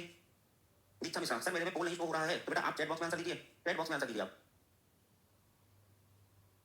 चलो यहाँ पर अगर डिफरेंशिएबल है तो LHD और RHD बराबर होना चाहिए at x equals to 0 LHD must be equals to RHD, तो बेटा LHD RHD तो यहीं से निकालोगे आप, अल्फा यहाँ पे 0 रखोगे सीधे 0 यहाँ पे रख देते हैं, तो बेटा यहाँ पे आ जाएगा बीटा और RHD यहाँ पे 0 रख देते हैं, 0 0 और 5 बीटा की वैल्यू तो 5 आ गई, वाह इतना आसान, बीटा की 5 ऑप्शन ए कट गया, बीटा की 10 सी ऑप्शन बी कट गया, बेटा ऑप्शन बी और सी में से ये ए और सी तो ऐसे कट गए। अच्छा यहाँ पर LHD RHD दूसरी बार डिफरेंशिएबल है तो LHD RHD यहाँ भी होना चाहिए, तो जरा इसमें LHD RHD देखते हैं, लेफ्ट हैंड लिमिट में तो 2 अल्फा है और राइट हैंड डेरिवेटिव में यहाँ से 0 ये आ गया 2 बीटा और माइनस 0 हो गया, बेटा अल्फा बराबर बीटा भी आ गया, लो अल्फा बराबर बीटा बराबर 5, अल्फा बराबर बीटा और बीटा 5 था, ये answer option D is the right answer, लो ऐसे निकल आया, 44% क्वेश्चन बच्चों ने कर लिया था। अच्छा 44% ऑप्शन डी दे रहे हैं क्योंकि जयंत अलीशा नादरीन ओम द्विवेदी ऋतिक चौरसिया अरुणिमा अग्रवाल सम्राट अविक घोष अनुराग रुल्हानिया ओके तनिष्क यादव और राशिद, बेटा ये टफ क्वेश्चन था कि इजी, ऑप्शन डी इन कुछ लोगों ने बीटा 5 देखा तो अल्फा 1 को लगा दिया, बेटा ये टफ था कि इजी था, जल्दी बताओ इजी क्वेश्चन था कि टफ था, वैसे तो 44% बच्चे ही कर पाए, इजी था ना, अच्छा ठीक है मान तो लिया मैंने आपकी बात कि इजी था, लेकिन बेटा ये PYQ है, हाँ पुराना क्वेश्चन है ये कभी आया था, इजी था पर टाइम निकल गया, हाँ कोई बात नहीं, फर्स्ट डेरिवेटिव में LHD RHD कर दो, सेकंड डेरिवेटिव में LHD RHD कर दो, because in question it is mentioned that कि function is twice differentiable, it means आप 2 टाइम्स LHD RHD को इक्वल कर सकते हैं, एक बार फर्स्ट डेरिवेटिव में एक बार सेकंड डेरिवेटिव में, बढ़े आगे बेटा अब हम इस क्वेश्चन पे आ गए कि टेलर और मैक्लॉरिन सीरीज की शुरुआत कर लें। एक होमवर्क क्वेश्चन दे रहे हैं, खुद से करना इसे। बेटा ये होमवर्क क्वेश्चन है, इसमें खुद कर लेना। होमवर्क क्वेश्चन आंसर लिखा हुआ है सामने। कहते हैं find points of discontinuity and non differentiable point of this function x minus mod of x minus 1 divided by x, x minus mod of x minus 1 divided by x। ये कह रहे हैं डिसकंटिन्यूअस होगा at x equal to 0 only और non differentiable होगा 0 और 1 दोनों पे। बेटा डिसकंटिन्यूअस तो 0 पे होगा। अगर 0 पे डिसकंटिन्यूअस है, बेटा 0 पर डिसकंटिन्यूअस है तो 0 पर नॉन डिफरेंशिएबल भी होगा ही होगा, नेसेसरी कंडीशन। लेकिन 1 पे कंटीन्यूअस है पर 1 पे नॉन डिफरेंशिएबल है। इन सब आंसर्स को आपको जस्टिफाई करना है। कर लोगे? हम आगे बढ़े, बताइएगा, कर लोगे ना जस्टिफाई? चलो ठीक है, ये क्वेश्चन हो जाना चाहिए। अब बेटा हम क्या करेंगे, एक हल्का सा रिकैप देंगे और यहाँ पर कुछ चीजों को डिलीट करेंगे, कुछ फाइलें।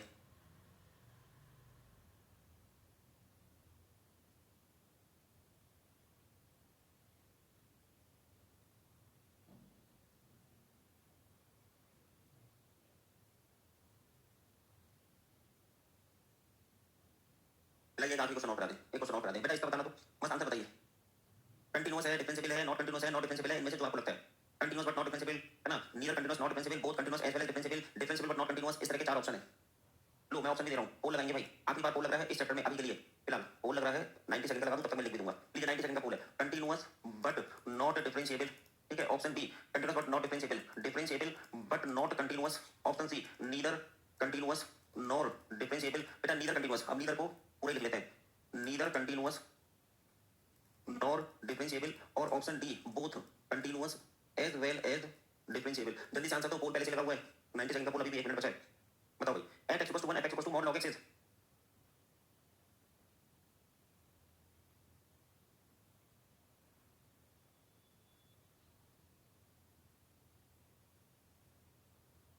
पोल में आंसर दीजिए, फिर हम टेलर और मैक्लॉरिन सीरीज स्टार्ट करने जा रहे हैं इसके बाद।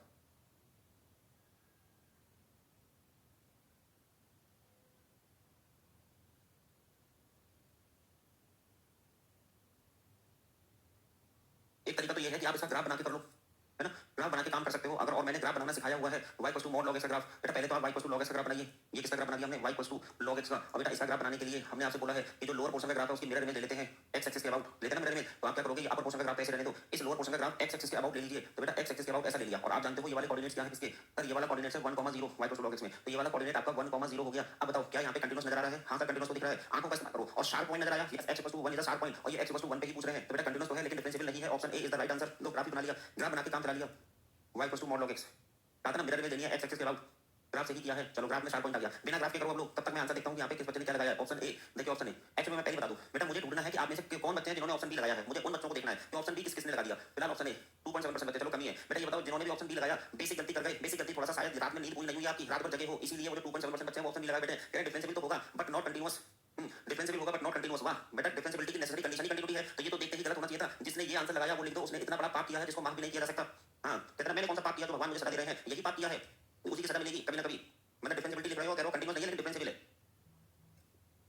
लिखो बगल में। ब्लेंडर अंग्रेजी में अच्छी भाषा में ब्लेंडर कहते हैं। हम अंग्रेजी में लिखेंगे नहीं, हम तो पाप लिखेंगे। जीवन का याद रहना चाहिए। 72% बच्चों को क्लिक था। अनुराग, अतिशय, ओम देवी, राशिद, आदित्य, जयंत, अनीशा, ब्रजेश, अरुणिमा और शिवानी। बेटा इसको ग्राफ से कैसे करेंगे, सॉरी बिना ग्राफ के कैसे किया जाए, समस्या तो यहाँ है। ग्राफ से तो हो गया, अब बिना ग्राफ के कैसे किया जाए। तो बेटा इस फंक्शन को पहले इजी करने जा रहे हैं, log x। तो बेटा मॉड log x में अब कहां पे ब्रेक करें, log x में डोमेन क्या होगा। बेटा इसमें भी डोमेन बताइए, डोमेन सर 0 से इंफिनिटी, मतलब नेगेटिव में तो ग्राफ नहीं होता, तो 0 से इंफिनिटी की तरफ आपका डोमेन है। तो हम क्या करेंगे, सबसे पहले इसको 0 से 1 में ब्रेक करेंगे और 1 से बड़ा, मतलब log x का नेचर 1 पे चेंज होने के चांस है। बेटा 1 पे चेंज होने के चांस है। जैसे बेटा जब हम यहाँ पर 0 से 1, ये 0 है ये 1 है, 0 से 1 के बीच में तो log x वैल्यू नेगेटिव है, और 1 से आगे log x वैल्यू पॉजिटिव हो गई, x एक्सिस के ऊपर आ गई पॉजिटिव हो गई। 0 से 1 के बीच में log x वैल्यू नेगेटिव है, ठीक है। तो आप क्या करें 0 से 1 में, बेटा ये मॉड log x में log x नेगेटिव होता है और मॉड की quantity inside the mod is negative, then you have to put extra negative sign before fx। देखो ये लगा दिया। और जब x ग्रेटर देन 1 है तो 1 के आगे ये फंक्शन पॉजिटिव है, तो ये log x पॉजिटिव के साथ ओपन हो जाएगा। इसको ओपन करने का तरीका ये रहा, 0 से 1 में और 1 से बड़े में, ठीक है, प्लस log x, ये आपका फंक्शन हो गया। अब बेटा इस फंक्शन में हम फोर्सफुली डिफरेंशिएट कर देते हैं f डैश x, इसका डिफरेंशिएशन सर -1/x और इसका डिफरेंशिएशन +1/x, 0 से 1 और x is greater then 1। Problem creating point बताइए सर, 1 पे नेचर चेंज हो रहा है तो हम चाहिए LHD, लेकिन कहां पर, at x equals to 1, at x equals to 1 LHD और RHD, ये कहां से निकलेगा, मतलब उस फंक्शन से नहीं, उसके डेरिवेटिव से, f डैश 1 माइनस और f डैश 1 प्लस। बेटा ऐसे निकलेगा f dash 1 minus f dash 1 plus. तो जब मैं 1 माइनस यहां रखूंगा तो आएगा -1 और ये +1 आ जाएगा। That is LHD is not equals to RHD। तो dash is not differentiable, dash is not differentiable at x equals to 1। Continuity तो आपको यहीं से चेक करनी थी, यहां से कंटीन्यूटी वो तो बेटा हो जाएगी 1 पे, 0 0 आ रही है कंटीन्यूटी, देखो 1 पे log 0 log 1 0 log 1 0 0 0 बराबर आ गई, LHD आंसर कंटीन्यूअस हो गया। डिफरेंशिएबिलिटी यहां से देखनी थी। अब मुझे बताओ डैश की जगह क्या लिखा जाए, बेटा डैश की जगह क्या लिखा जाए जल्दी बताओ। डैश इज नॉट डिफरेंशिएबल, मान लो एग्जाम में ग्राफ ना बने तो फिर ऐसे तो करोगे बिना ग्राफ के, जल्दी बताओ भाई। शाबाश, आयुष ने और ऋतिक चौरसी ने बता दिया कि सर यहाँ ना fx लिखा जाएगा। हम fx के बारे में जानकारी f डैश x से निकाल के लाए। फंक्शन देखो, शिवानी ये सब लोगों को क्लिक है। दीक्षा बेटा मुझे बताओ ये मेथड 1 ज्यादा अच्छा था ग्राफिकल मेथड या मैथमेटिकल अप्रोच ज्यादा बढ़िया थी? कौन सा मेथड आपको ज्यादा बढ़िया लग रहा है डिफरेंशिएबिलिटी के क्वेश्चन करने में? मेथड 1 मतलब ग्राफिकल मेथड या मैथमेटिकल अप्रोच? जी या एम लिख दो, जी या एम। जी मतलब ग्राफिकल, एम मतलब मैथमेटिकल। चलो अब मैं आपको बता देता हूँ, आपने जैसे भी किया हो आपको जो भी अच्छा लग रहा हो हम आपको बता देते हैं। अगर आपको बेटा ग्राफिकल मेथड अच्छा लग रहा है तो समझ लो अभी आप बड़े नहीं हुए हो, अभी आप छोटे बच्चे ही हो। और अगर आपको मैथमेटिकल मेथड बड़ा अच्छा लग रहा है तो समझ लो आप मैच्योरिटी की तरफ जा रहे हो मैथमेटिक्स में। क्या सारे को फंक्शन का आप ग्राफ बना लोगे? बताइए, सारे फंक्शन का ग्राफ बनाना पॉसिबल है? एग्जाम में खासतौर पे नहीं पॉसिबल है। इसका मतलब ज्यादा बढ़िया मेथड वो है तो एग्जाम में आपका साथ देगा, तो एग्जाम में आपका साथ मैथमेटिकल अप्रोच देगा ना कि ग्राफिकल अप्रोच। तो ध्यान रखना ये 11 12 तक के बच्चों को खुश करने के लिए ग्राफ बना के दिखाया जाता है। देखो आपको मैथमेटिक्स नजर आ रही होगी, सच्चाई ये है कि मैथमेटिक्स का छोटा सा पार्ट है जिसमें आप एक्स वाई जेड पे ग्राफ बना रहे हो। 3D स्पेस आ जाएगा तो ग्राफ कैसे बनाओगे? 3D स्पेस में एक्स वाई जेड में। और बेटा अगर कॉम्प्लेक्स फंक्शन आ जाएगा जिसमें आयोटा होता है, आयोटा, तो ग्राफ कैसे बनेगा? तो वहां पर क्वेश्चन कैसे किए जाएंगे? 3D स्पेस में या कॉम्प्लेक्स में, कॉम्प्लेक्स फंक्शन के ग्राफ मान लो बेटा, तब ये मैथमेटिकल तरीका फॉलो होता है। तो ध्यान रखना जब तक ग्राफ अच्छा लग रहा है आप मैच्योर नहीं हुए हैं। और अगर ग्राफ अच्छा पूरा छोड़ो, मैथमेटिकल अप्रोच बढ़िया लग रही है तो मैच्योरिटी की तरफ जा रहे हो आप। मैथमेटिकल मैच्योरिटी कहते हैं इसे। बेटा ओवरऑल अभी देखते हैं टेलर मैक्लॉरिन सीरीज स्टार्ट करने से पहले कि आज आपने क्या क्या पढ़ा एक होमवर्क क्वेश्चन के अलावा। देखो यहां से शुरुआत करी थी हमने 1 बाय 1 2 मिनट का रिकैप देखिएगा, 2 मिनट का। कह रहे हैं ज्योमेट्रिकल मीनिंग आपको समझाया स्लोप ऑफ टेंजेंट, फिर उसका मैथमेटिकल मीनिंग बताया कि एक गंदे से एक्सप्रेशन से लिमिट निकालते हैं और लिमिट अगर निकल आई तो फंक्शन कहते हैं डिफरेंशिएबल, नहीं निकली तो नॉन डिफरेंशिएबल। बेटा क्या कोई भी क्वेश्चन आपने इस लिमिट वाले फंक्शन से किया?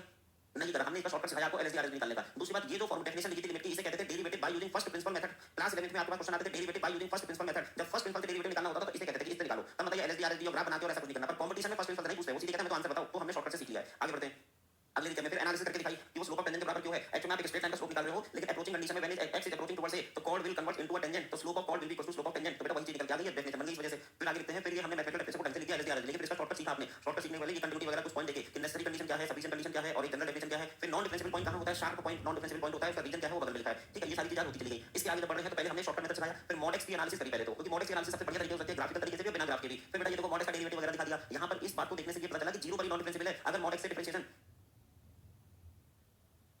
ठीक आ गई बहुत दूर से, आपको पता नहीं चला। हमने बहुत जोर से चीखा, क्यों? हमारे बटन है ना ये मोबाइल यहाँ पे जेब में ये माइक का बटन लगा हुआ है, हमने तुरंत म्यूट कर दिया। जिस समय टाइमिंग के साथ जैसे लग रहा था कि अब चीख बस आने वाली है, हमने तुरंत बटन बंद और साइलेंट में चीख लिया, फिर बटन ऑन, पता नहीं चला। वो मैं बताता नहीं तो आपको पता नहीं चलता। मैं भटक गया, कहाँ पे था? अलीसा नाज़रीन कह रही वाओ, इसमें क्या वाओ है? अरे वाओ सर, चलो ठीक है। तो कहता है डेरिवेटिव ऑफ मॉड एक्स कहाँ गया वो? ये बेटा यहाँ पे ये सीखा आपने कि जीरो पर ही नॉन डिफरेंशिएबल है। अब बेटा जीरो के अलावा किसी भी पॉइंट पे इसका डिफरेंशियल निकाला जा सकता है, वो या तो बनाएगा या माइनस बनाएगा, जीरो के अलावा किसी भी पॉइंट पे। ठीक है, चलो आगे बढ़ें। फिर और क्वेश्चन, फिर साइन मॉड एक्स में हमने देखा उसी चीज को, मतलब एक तरह से प्रैक्टिस क्वेश्चंस किए। और फिर बेटा अगला को साइन मॉड का ग्राफ से भी कर लिया, फिर आगे मॉड लॉग ऐसा कर लिया, ग्राफ से भी बिना ग्राफ के भी। फिर और अच्छा वो पार्ट भी हुआ था, ध्यान रखना वो बीच में एक पार्ट भी हो गया था तो आगे नहीं होगा। अब आगे देखो ये होमवर्क क्वेश्चन भी दे दिया गया आपको। फिर आगे बढ़ते हैं, फिर एक 4 क्वेश्चन एक साथ कर लिए, इसमें ऑप्शन डी की एनालिसिस करके और भी ज्यादा अंडरस्टैंडिंग बन गई यहाँ पर। ठीक, ये बेटा आपका डिफरेंशिएबिलिटी भी आपने देख लिया, मतलब लिमिट कंटिन्यूटी और डिफरेंशिएबिलिटी सब कुछ हो गया। ठीक है ना। और एक और क्वेश्चन था ए और बी कैसे निकालेंगे। अब हम टेलर और मैक्लॉरिन सीरीज पर आ गए। अब अगला टॉपिक आ रहा है बेटा टेलर और मैक्लॉरिन सीरीज। टाइमिंग के लिए वाव है, मैं जानता हूँ बेटा। ऑफ द टॉपिक, लेकिन आपकी हैंडराइटिंग बहुत सुंदर है, मुझे पसंद आई। तनिष यादव कह रहे हैं सर ऑफ द टॉपिक बोल रहे हैं, आपकी हैंडराइटिंग बहुत सुंदर है, मुझे पसंद आई। बेटा इससे बड़ा झूठ आप बोल ही नहीं सकते थे हमसे। हमसे कोई स्टूडेंट अगर कोई झूठ बोल सकता है तो सबसे बड़ा झूठ है वो क्या बोल सकता है? सबसे बड़ा झूठ यही बोल सकता है कि आपकी हैंडराइटिंग बहुत अच्छी है। क्योंकि मेरे लिए हमेशा यही बोला जाता है कि सर कितनी गंदी राइटिंग लिखते हो, थोड़ा तो साफ-साफ लिखो, हमें दिखाई नहीं दे रहा, हमें समझ नहीं आ रहा। हम खुद भी अंदर से मान चुके हैं कि हमारी राइटिंग बहुत ही खराब है और आप उसी बात पे कह रहे हो हैंडराइटिंग अच्छी है। इसका मतलब है कि इससे बड़ा झूठ, इससे बड़ी फ्लैटरिंग, इससे बड़ी साइको फैंसी हो ही नहीं सकती थी जो आपने कर दी। मतलब बेटा इसके आगे तुम कुछ भी मत बोलना, तुम परम ज्ञान को, परम सत्य को प्राप्त कर चुके हो। मतलब इससे बड़ी कोई फ्लैटरिंग आप कर ही नहीं सकते, मैक्सिमम वाली आपने कर दी है। चलो अब बेटा टेलर और मैक्लॉरिन सीरीज पे वापस आ जाते हैं। ये क्या है ये टेलर सीरीज और क्या है ये मैक्लॉरिन सीरीज, आखिर क्या है ये? ठीक है, टेलर और मैक्लॉरिन सीरीज हम बताते हैं। बेटा पहले हम मैक्लॉरिन सीरीज आपको बताते हैं कि मैक्लॉरिन सीरीज क्या है। आप ये बताओ ये लिमिट जो आप कहते थे sin x upon x x tending to 0 इसकी वैल्यू आप कहते थे 1 आ जाती थी ना, तो आखिर ये 1 आई कैसे? ये एल ऑर्बिटल रूल से तो एक शॉर्टकट मेथड पता चला था आपको, शॉर्टकट मेथड से पता चला तो काम बन गया था। लेकिन बेटा ये x टेंडिंग टू 0 पर आखिर वो एल ऑर्बिटल रूल के थ्रू वो ट्रिक है, कांसेप्चुअल अप्रोच क्या होगा इसकी लिमिट निकालने का? कोई कांसेप्ट तरीका भी तो होगा। बताओ टेंडिंग टू 0 पर आपने sin x अपॉन x की लिमिट निकाली, लेकिन इसका कोई कांसेप्ट तरीका भी तो हो सकता था। एल ऑर्बिटल में आपको ट्रिक बताया था कि ऊपर वाले को डिफरेंशिएट करो, नीचे वाले को डिफरेंशिएट करो, डायरेक्ट सब्स्टिट्यूशन करो, आंसर आ जाएगा। ये ट्रिक थी। कांसेप्ट क्या है बेटा? कांसेप्ट इसका आता है मैक्लॉरिन सीरीज से। क्या आपने क्लास 11 में sin x का एक्सपेंशन सुना है? सर sin x का एक्सपेंशन ये रहा x cube x minus x cube by factorial 3 x की power 5 bye factorial 5 7 bye factorial 7 and so on. ये तो बताइएगा ठीक है ना। sin x का एक्सपेंशन बेटा ये तो sin x का एक्सपेंशन है, ये कहां से आया होगा? सर यही मैक्लॉरिन सीरीज है। हां इसी को sin x को हम 0 के नेबरहुड में एक्सपेंड करेंगे तो ये है वो एक्सपेंशन। इसे कहते हैं Maclaurin series of sin x in the neighbourhood of x equal to 0, 0 के नेबरहुड में। अगर ये वाला फॉर्मूला आपको पता था तो बेटा इसका कांसेप्ट तरीका भी आपको पता चल जाएगा। देखो लिमिट x टेंडिंग टू 0 यहां पे लिखा हुआ है सिंस और यहां लिखा हुआ है क्वेश्चन। बेटा यहां देखो लिमिट x टेंडिंग टू 0 हमने लिख दिया x minus x cube by factorial 3 x की power 5 bye factorial 5 minus and so on divided by x। क्या न्यूमरेटर और डिनोमिनेटर से कुछ कैंसिल हो रहा है? x टेंडिंग टू 0 पर हां सर कैंसिल हो जाएगा 1 minus x square by factorial 3 plus x to the power 4 by factorial 5 and so on. अब बताओ direct substitution is the best method. 1 minus 0 plus 1 minus 0 plus 0 minus 0 plus and so on. Finally answer देखो बना गया। ये है conceptual तरीका of finding the value of this limit. इस limit को निकालने का कांसेप्चुअल तरीका ये रहा। हालांकि ये बहुत लेंथी अप्रोच है तो इसी अप्रोच को इजी कैसे किया गया? कैसे किया गया? एल ऑर्बिटल रूल की हेल्प से, है ना। एल ऑर्बिटल रूल की हेल्प से किया गया था। खैर क्वेश्चन हम लिमिट के निकाले, अब हम मैक्लॉरिन सीरीज से कर रहे हैं। तो ये जो sin x का एक्सपेंशन है ये है मैक्लॉरिन सीरीज। क्या इसी तरीके से cos x का भी होता है?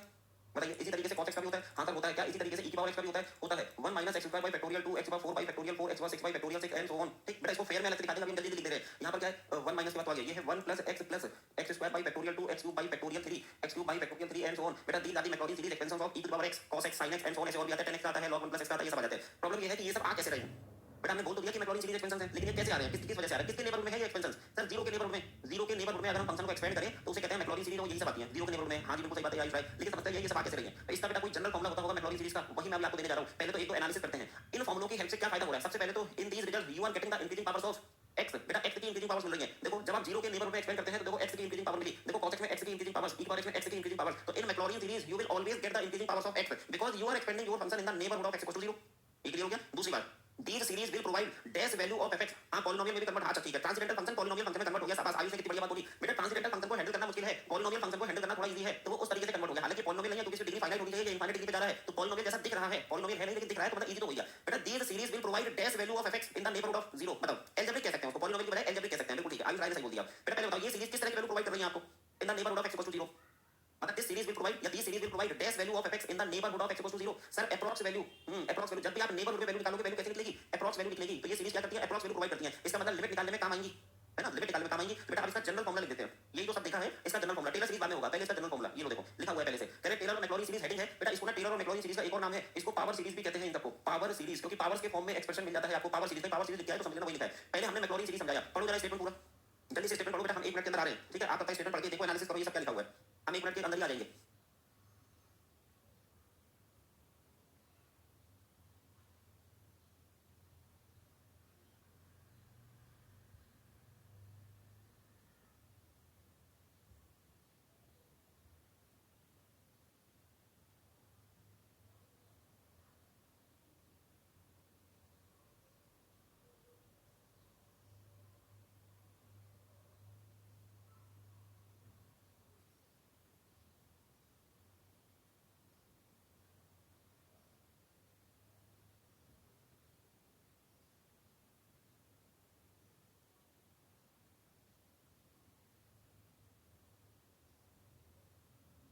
पढ़ लिया बेटा।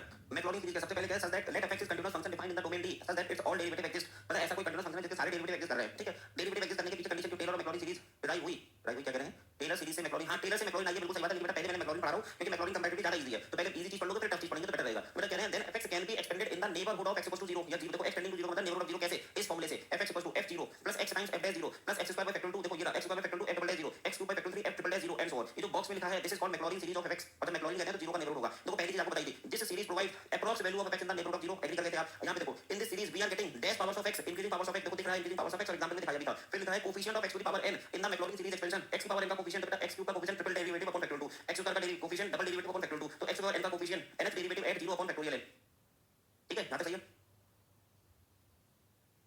नहीं बेटा मोर एक्यूरेट और लेस एक्यूरेट जैसा कुछ नहीं होता। आप चाहे टेलर मैक्लॉरिन सीरीज से लिमिट निकाल लो, चाहे आप एलोप्टर रूल से लिमिट निकाल लो, या जितने तरीके हमने सिखाए हैं उनसे लिमिट निकाल लो, सबसे वैल्यू लगभग एक जैसी आएगी, अप्रॉक्स वैल्यू। अच्छा अब इसमें कुछ एग्जांपल देखें, एग्जांपल कौन-कौन सी सीरीज है, एग्जांपल तो फेमस एग्जांपल तो आपको याद ही होने चाहिए। ये सब बेटा देखो some standard results of Maclaurin series, some standard result, ये सब आपने 12th क्लास में पढ़ा हुआ है। All the above results are valid only when, बेटा ये जितने भी रिजल्ट्स आपको दिखाने जा रहे हैं रिजल्ट x टेंडिंग टू 0 का मतलब 0 के नेबरहुड में। देखो log 1 x का ये एक्सपेंशन आपने बचपन में सुना होगा, log 1 x का उसी से आ जाता है, x को -x रिप्लेस करके। पहले आप log 1 x का देख लो, x plus x square by 2 sorry x minus x square by 2 plus x cube by 3 minus x square 4 by 4 and so on।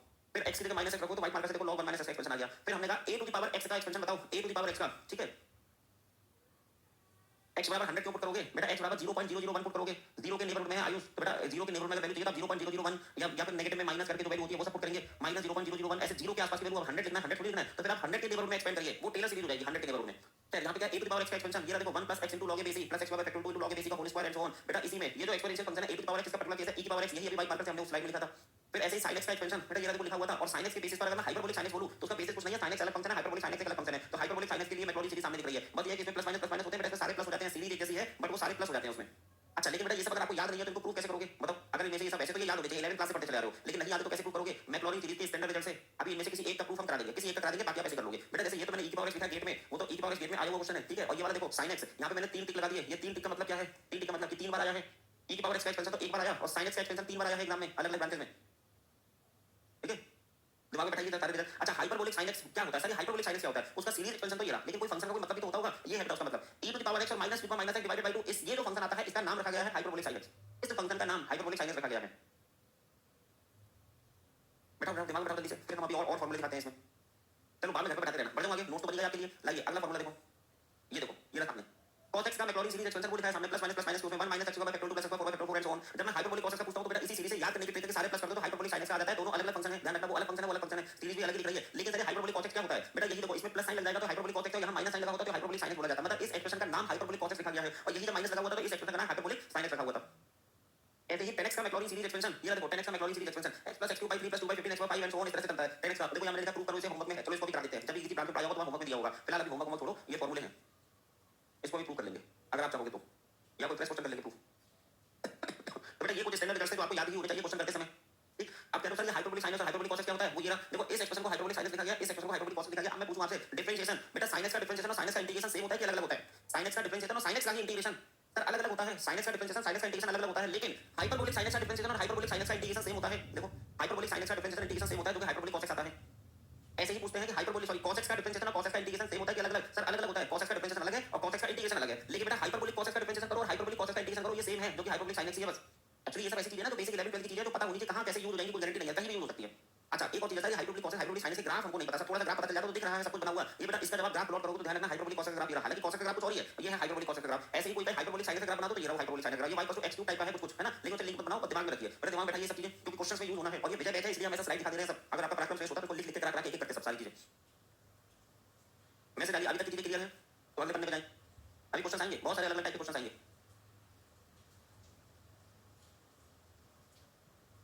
चलो काफी बच्चों ने बता दिया सीआरसी, किसी एक चीज को प्रूव करना है क्या बताइएगा। अच्छा बेटा एक बात बताओ, जब आपके पास हाइपरबोलिक cos x और हाइपरबोलिक sin x है तो क्या हाइपरबोलिक tan x और हाइपरबोलिक cot x भी तो होता होगा कुछ? हाइपरबोलिक tan x और हाइपरबोलिक cot x हां सर होता होगा, बताएंगे छोड़ दें, जल्दी बताओ। हाइपरबोलिक tan x और हाइपरबोलिक cot x बहुत इंपॉर्टेंट नहीं है, हाइपरबोलिक sin x और हाइपरबोलिक cos x तो ठीक था, ये तो यूज हो जाता है कहीं कहीं, क्या हाइपरबोलिक tan x और हाइपरबोलिक cot x भी बता दूं या वही करूं? मैं जानता था यही होगा, बता ही दीजिए सर। ओके मैं क्यों बताऊं, मुझे तो बटन दबाना है, ये लो बटन दबते ही बता दिया, बटन दबते ही बता दिया। ये ना नोट्स भी तो चाहिए थे सिस्टमैटिक तरीके से नोट्स चाहिए थे, वो ये सामने देखो। tan हाइपरबोलिक tan x को हाइपरबोलिक cos x अपन हाइपरबोलिक sin x अपन हाइपरबोलिक cos x डिवाइड कर दो दोनों का हाइपरबोलिक को, ये रहा सामने सर इसका ग्राफ, ये रहा, ये है हाइपरबोलिक tan x का ग्राफ। ऐसे ही hyperbolic cot x cos x hyperbolic cos x अपन हाइपरबोलिक sin x डिवाइड कर इसका ग्राफ, सर ये रहा इसका ग्राफ। थोड़ा बहुत एक हल्का फुल्का याद रहने के लिए इंफॉर्मेशन समझना इसको, ये बेटा कॉन्सेप्ट कुछ नहीं है, इंफॉर्मेशन है। डे 1 को हमने कहा था कुछ ग्राफ की इंफॉर्मेशन आपको देंगे, तो यहां फिलहाल मैंने कुछ नए ग्राफ की इंफॉर्मेशन दे दी कि शायद आगे तक यूज हो जाए। जैसे डे 1 को जब कर रहे थे तो यूज हुआ था ना, तो बेटा ऐसे यहां पर भी शायद यूज हो जाए ये सब।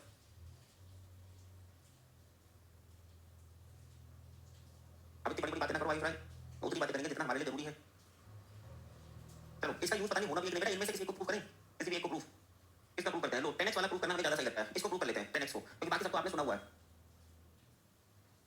हाँ वो -1 to 1 ऐसे कुछ दिख रहा था बेटा। Expand 10x in the neighbourhood of x = 0, हाँ शिवानी भी कह रही है 10x को करिएगा, चलो करो। Expand 10x in the neighbourhood of x = 0 कैसे करा जाए? मैक्लॉरिन सीरीज से एक क्वेश्चन पहले कॉन्सेप्ट दिखा देते हैं बेटा, एग्जाम ओरिएंटेड क्वेश्चन दिखाएंगे, ये हम प्रूव करने के लिए उठाए हैं। सबसे पहले 10x दिया हुआ है और बेटा किसके नेबरहुड में? नेबरहुड ऑफ x = 0, तो fx की वैल्यू 10x है, ठीक है, fx की वैल्यू 10x है। जरा मुझे f डैश x की वैल्यू बताइए सर sec स्क्वायर x, जरा मुझे f डबल डैश x की वैल्यू बताइए सर 2sec x और फिर sec x की sec x 10x sec x 10x, ये प्रोडक्ट फॉर्मूले से ऐसा हो गया ना। या कह सकते हैं कि ये सीधे सीधे 2sec स्क्वायर x और 10x आ गया, 2sec स्क्वायर x और 10x, ठीक है। अच्छा एक और कर लेते हैं इसमें, डबल डैश हो गया। अब जरा मैं ट्रिपल डैश भी लिख लेता हूं, f triple dash x product फॉर्मूले से करना पड़ेगा 2 times bracket sec square x का 2sec x और बेटा फिर बेटा sec x का sec x 10x, तो यहां पर आ जाएगा sec x और 10x sec x 10x, ये तो प्रोडक्ट फॉर्मूले से फर्स्ट फॉर्मूला हो गया, प्लस 2 और ये है second function sec square x और 10x का फिर से क्या होगा sec स्क्वायर x। बेटा ओवरऑल अगर देखा जाए तो ये 4 sec स्क्वायर x और ये लिखा है 10x और प्लस 2 sec 4x, ये रहा एंड सो ऑन। हम कितना निकाले? यहां तक सही है। ओहो ये कैसे होगा? एंड सो ऑन ऐसे आ जाएगा बेटा। हमने डेरिवेटिव्स निकाल लिए, इन डेरिवेटिव्स पर मुझे वैल्यू चाहिए बेटा, इसकी वैल्यू चाहिए। f0 की वैल्यू सर 0 tan 0 0 होता है, f डैश 0 sec 0 1 होता है तो 1 आ गया, ठीक है बेटा। f डबल डैश 0 यहां से बताओ sec 0 0 tan 0 0 होता है 0 ही आ गया, डबल डैश 0 0 यहां पर मुझे चाहिए f ट्रिपल डैश 0 यहां से आ जाएगा 0 + 2 मतलब कि 2 हो गया बेटा। अभी हमारे पास डेरिवेटिव्स की वैल्यू पता चल गई। अब बताइए मैक्लॉरिन सीरीज एक्सपेंशन चाहिए आपको, मैक्लॉरिन सीरीज एक्सपेंशन, तो यहां लिखते हैं 0 के नेबरहुड में Maclaurin series expansion, Maclaurin series is given as किसी भी फंक्शन के लिए कैसे दी गई है बेटा? fx = f0 + x times f dash 0, ये बेटा आपके पास लिख देना जिससे कि दिमाग में बैठ जाए। अभी तो खाली पिक्चर से दिखा दी थी, x square by factorial 2 f double dash 0 + x³ bye factorial 3 f triple dash 0 and so on. बेटा यही था वो स्टैंडर्ड रिजल्ट, जल्दी बताइएगा। हाँ सर यही था। इसमें आप फंक्शन की वैल्यू रिप्लेस करो, fx की वैल्यू क्या रखोगे? 10x बेटा। f0 बताओ सर, f0 की वैल्यू 0 है ना। देखो जो काम की बातें हैं उसको लिख लेते हैं, f0 की वैल्यू 0 है। इसको तो हम इस मार्कर से कर सकते हैं ना, मैजेंटा पिंक से ये पता चल गया कि ट्रिपल डैश और ये ट्रिपल डैश वाला 0, ये वाली वैल्यू रखनी है भाई। 10x की वैल्यू अभी रखते हैं, f0 हमें नहीं पता क्या है, plus x times f dash 0 plus x square by factorial 2 plus x³ bye factorial 3 and so on. बेटा अब जरा f0 f dash 0 double dash 0 triple dash 0 इन सब की वैल्यू उठा के रखवाइए। f0 की वैल्यू 0, f डैश 0 की वैल्यू 1, ये रही। f डबल डैश 0 की वैल्यू फिर से 0, f ट्रिपल डैश 0 की वैल्यू 2, ऐसे 2 आ जाएगी। बेटा अभी और डिफरेंशिएट करते तो टाइम बहुत लगता, तो अब हम इसे फाइनल आंसर लिख देते हैं सीधे सीधे। ये तो बेकार हो गया, पहला वाला x आ गया, ये भी बेकार हो गया। वहां से क्या किया प्लस, बेटा नीचे फैक्टर 3/2 है तो आ जाएगा x³ बाय 3। अब ऐसे और भी आगे के टर्म्स आएंगे तो हम बता देते हैं, अगला टर्म चेक करके देख लेना घर पर, 2/15 x/5 एंड सो ऑन। देखो ये आ गया 10x का मैक्लॉरिन सीरीज एक्सपेंशन, ये है प्रोसेस। कोई भी फॉर्मूला आप भूल जाओगे इसी प्रोसेस से कर लीजिएगा। इतने मैंने आपको प्रॉब्लम दिखाया ना, उनमें से कोई सा भी भूल जाओ तो यही प्रोसेस फॉलो कीजिए।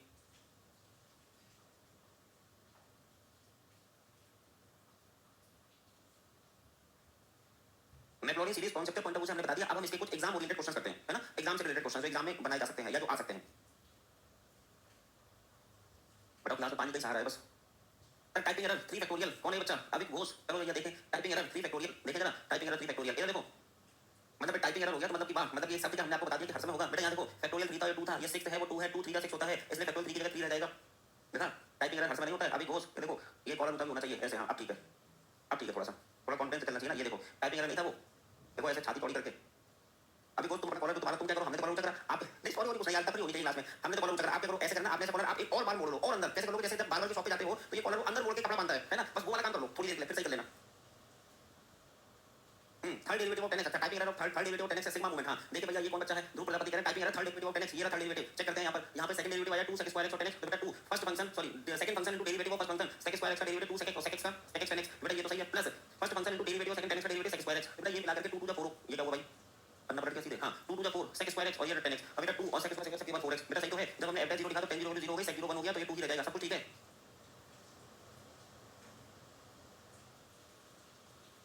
tan x का sec square x और डबल डेरिवेटिव 2 sec x और sec x tan x 2 sec square x और tan x, ठीक है बेटा, वो कहीं कोई टाइपिंग एरर नहीं है।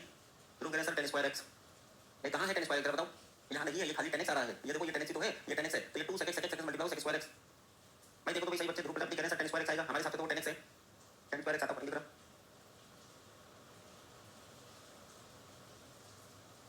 जल्दी बताओ कोई और बच्चा बता दे। आंसर सही है, सही है, ठीक है, वो तो सही है ही। इसके बाद ध्रुव बेटा वही कॉलम नीचे करने की बारी तुम्हारी आ गई है, फटाफट करो, हां फटाफट नीचे करो कॉलम, वापस आते हैं। बेटा अब देखो ये तो जनरल बातें हो गई, हमने कहा ये फॉर्मूले शायद कहीं यूज हो जाए, ऐसे चांस है ये फॉर्मूले यूज होंगे, जल्दी बताओ। ये सब फॉर्मूले cot h tan h ये सब ये इतनी सारी सीरीज बताई हैं, जैसे ये सब हो सकता है यूज हो जाए, चलो देखते हैं। प्रॉपर क्वेश्चंस पे चल रहे बेटा, प्रॉपर क्वेश्चन पे लो, पहला क्वेश्चन ये रहा, cot x is less than 1, cot h can be approximated as, cot h इसमें से कैसे अप्रोक्सीमेट किया जा सकता है, 90 सेकंड में बहुत रहेंगे क्या? हां सर 90 सेकंड बहुत रहेंगे समझने के लिए, करो ये पहला question. cot x less than 1, cot h can be approximated as, जो मेन बात है उसको हाईलाइट भी करना है, अप्रोक्सीमेट चाहिए आपको। हाँ हाँ हाँ भरत कह रहे सर sec square x का डिफरेंशियल tan x, बेटा sec square x का इंटीग्रेशन tan x होता है, अब कॉर्नर 2 बार नीचे हो चुका है और कितना नीचे करोगे बेटा तो इतना ज्यादा नीचे कैसे होगा? कह रहे sir d by dx of sec square x का tan x ये लिख रहे हो, तो बेटा अगर ये tan x होता तो फिर integration of sec square x dx क्या होता है? इंटीग्रेशन, सर ये tan x होता है, तो ध्यान रखना इसको फिर से लिखो पाप, एक और पाप कर दिया, ये सही है, sec square x का इंटीग्रेशन tan x होता है। अब मैं समझा कहां गलती कर रहे थे, वही गलती भरत ने भी कर दी। चलो छोड़ो भाई, जो भी है अपने साथ देख लेना, हम अगले क्वेश्चन पे ना करें, उसी को देखते रहें बार-बार, अब निकला जा रहा है, आंसर निकालो।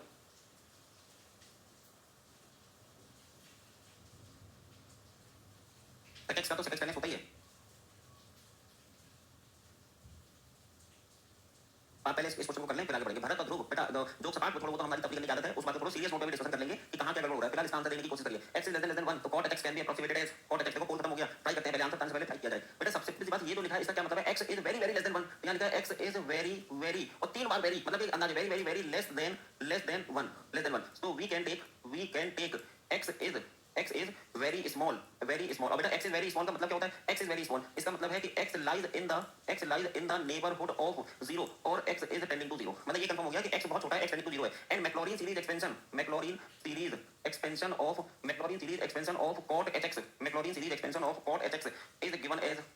is given as Maclaurin series expansion cot hx का कैसे है? तो मान लो ये fx है और ये लिखा है बेटा cot hx, तो hyperbolic cos hx upon hyperbolic sin hx, hyperbolic में e की पावर x प्लस e की पावर माइनस x, e की पावर x माइनस e की पावर माइनस x। अब बेटा वैसे हाइपरबोलिक cos x का एक्सपेंशन हमें पता था 1 plus x square by factorial 2, x bar 4 by factorial 4 and so on divided by hyperbolic sin x का expansion x plus x cube by factorial 3 और x power 5 by factorial 5 and so on, ये था expansion. अच्छा देखो ये वाला चीज है, ये cos hx का एक्सपेंशन लिखा है, ये sin hx का एक्सपेंशन यहाँ पे लिखा हुआ है। अब बेटा x is very very small, तो x स्क्वायर x क्यूब को नेगलेक्ट कर दोगे क्योंकि वो बहुत छोटे होते चले जाएंगे, तो यहाँ पर वैल्यू आ जाएगी 1 प्लस और ये है नेगलेक्ट और x प्लस नेगलेक्ट, क्योंकि इन्होंने अप्रोक्सीमेट वैल्यू कही है, तो बेटा लगभग ये 1 बाई x के आसपास आ जाएगा, नेगलेक्ट हो गया, हायर पावर्स को नेगलेक्ट कर दिया। Option B is the right answer of this question, तो ऑप्शन बी वाह 57% बच्चों ने आंसर ऑप्शन बी बताया। अलीसा नाजरी, तनिष्क यादव, विनीत ठक्कर, ऋतिक चौरसिया, ओम द्विवेदी, अनुराग तिवारी, अरुणिमा नमन और सूरज कुमार।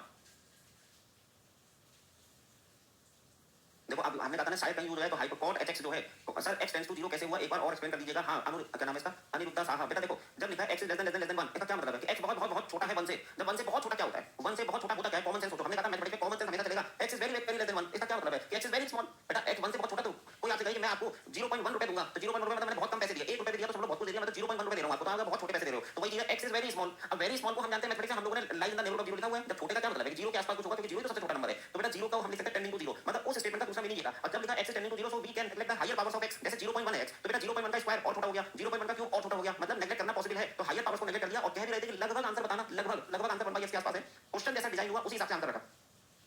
बेटा जरा बाकी सभी बच्चे बताओ तो भरत और ध्रुव को कुछ बेटा काम करते भरत और ध्रुव, बेटा हम लोग ना अभी जब थैंक यू स्लाइड लाएंगे तब इस बारे में डिस्कशन करेंगे, वो जो डिफरेंशिएशन वाली चीज आपको प्रॉब्लम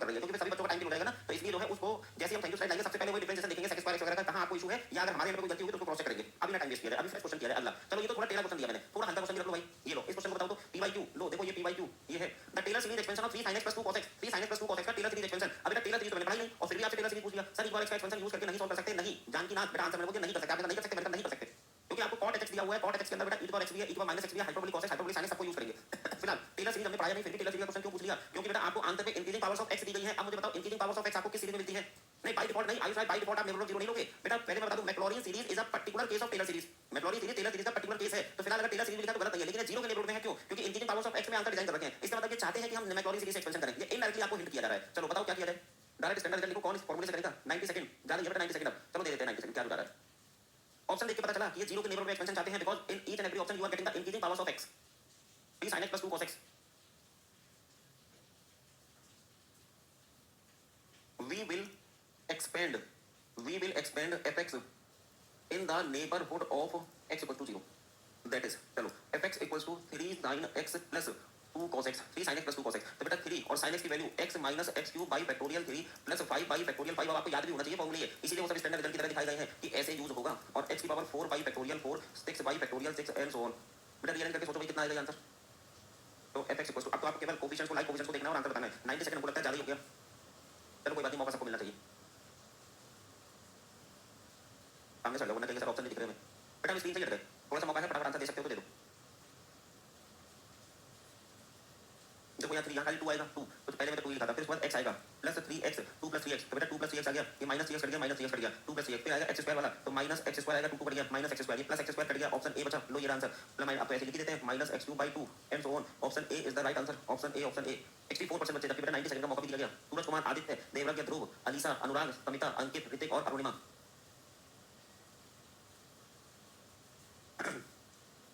ऑप्शंस को एलिमिनेट करते चले जाओ, आता चला जाएगा। तो मैक्लॉरिन सीरीज में क्वेश्चन थोड़ा देखें, अभी और एक आध क्वेश्चन करेंगे, फिर हम टेलर सीरीज पे जाएंगे।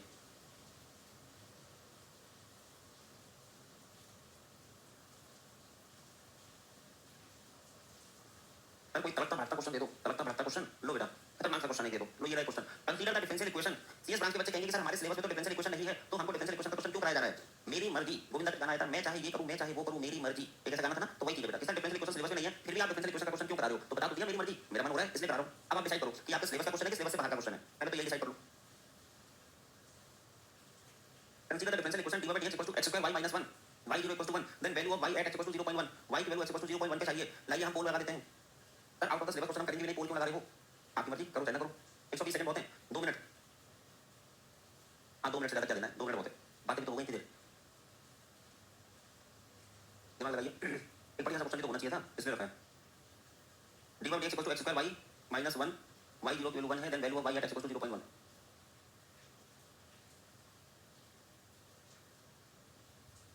पीएस और डेटा साइंस का सिलेबस है, linear algebra, calculus, probability, statistics, differential equation तो है ही नहीं। पहले कर ले क्वेश्चन को, फिर देखते हैं कि सिलेबस में था कि नहीं। बेटा सिंपल सी बात है, कह रहे हैं डिफरेंशियल इक्वेशन दिया हुआ है, फिर कह रहे हैं अच्छा सबसे अच्छी बात यह है कि y की वैल्यू 0 पर आपको दी गई है और वैल्यू पूछी गई है 0.1 पर। 0.1 पे बेटा 0.1 lies in the neighbourhood of 0, तो दिख रहा है ना, यहां पे लिखेंगे since 0.1 lies in the neighbourhood of 0, 0.1 lies in the neighbourhood of 0। तो we will follow Maclaurin series, we will follow Maclaurin series expansion for y equals to fx। और किसमें? In the neighbourhood of x equals to 0। देखो 0 के neighbourhood में Maclaurin series expansion को follow करके देखते हैं कि शायद कुछ काम बने, नहीं बनेगा तो चुपचाप बैठ जाएंगे, कोशिश तो करनी चाहिए। लेकिन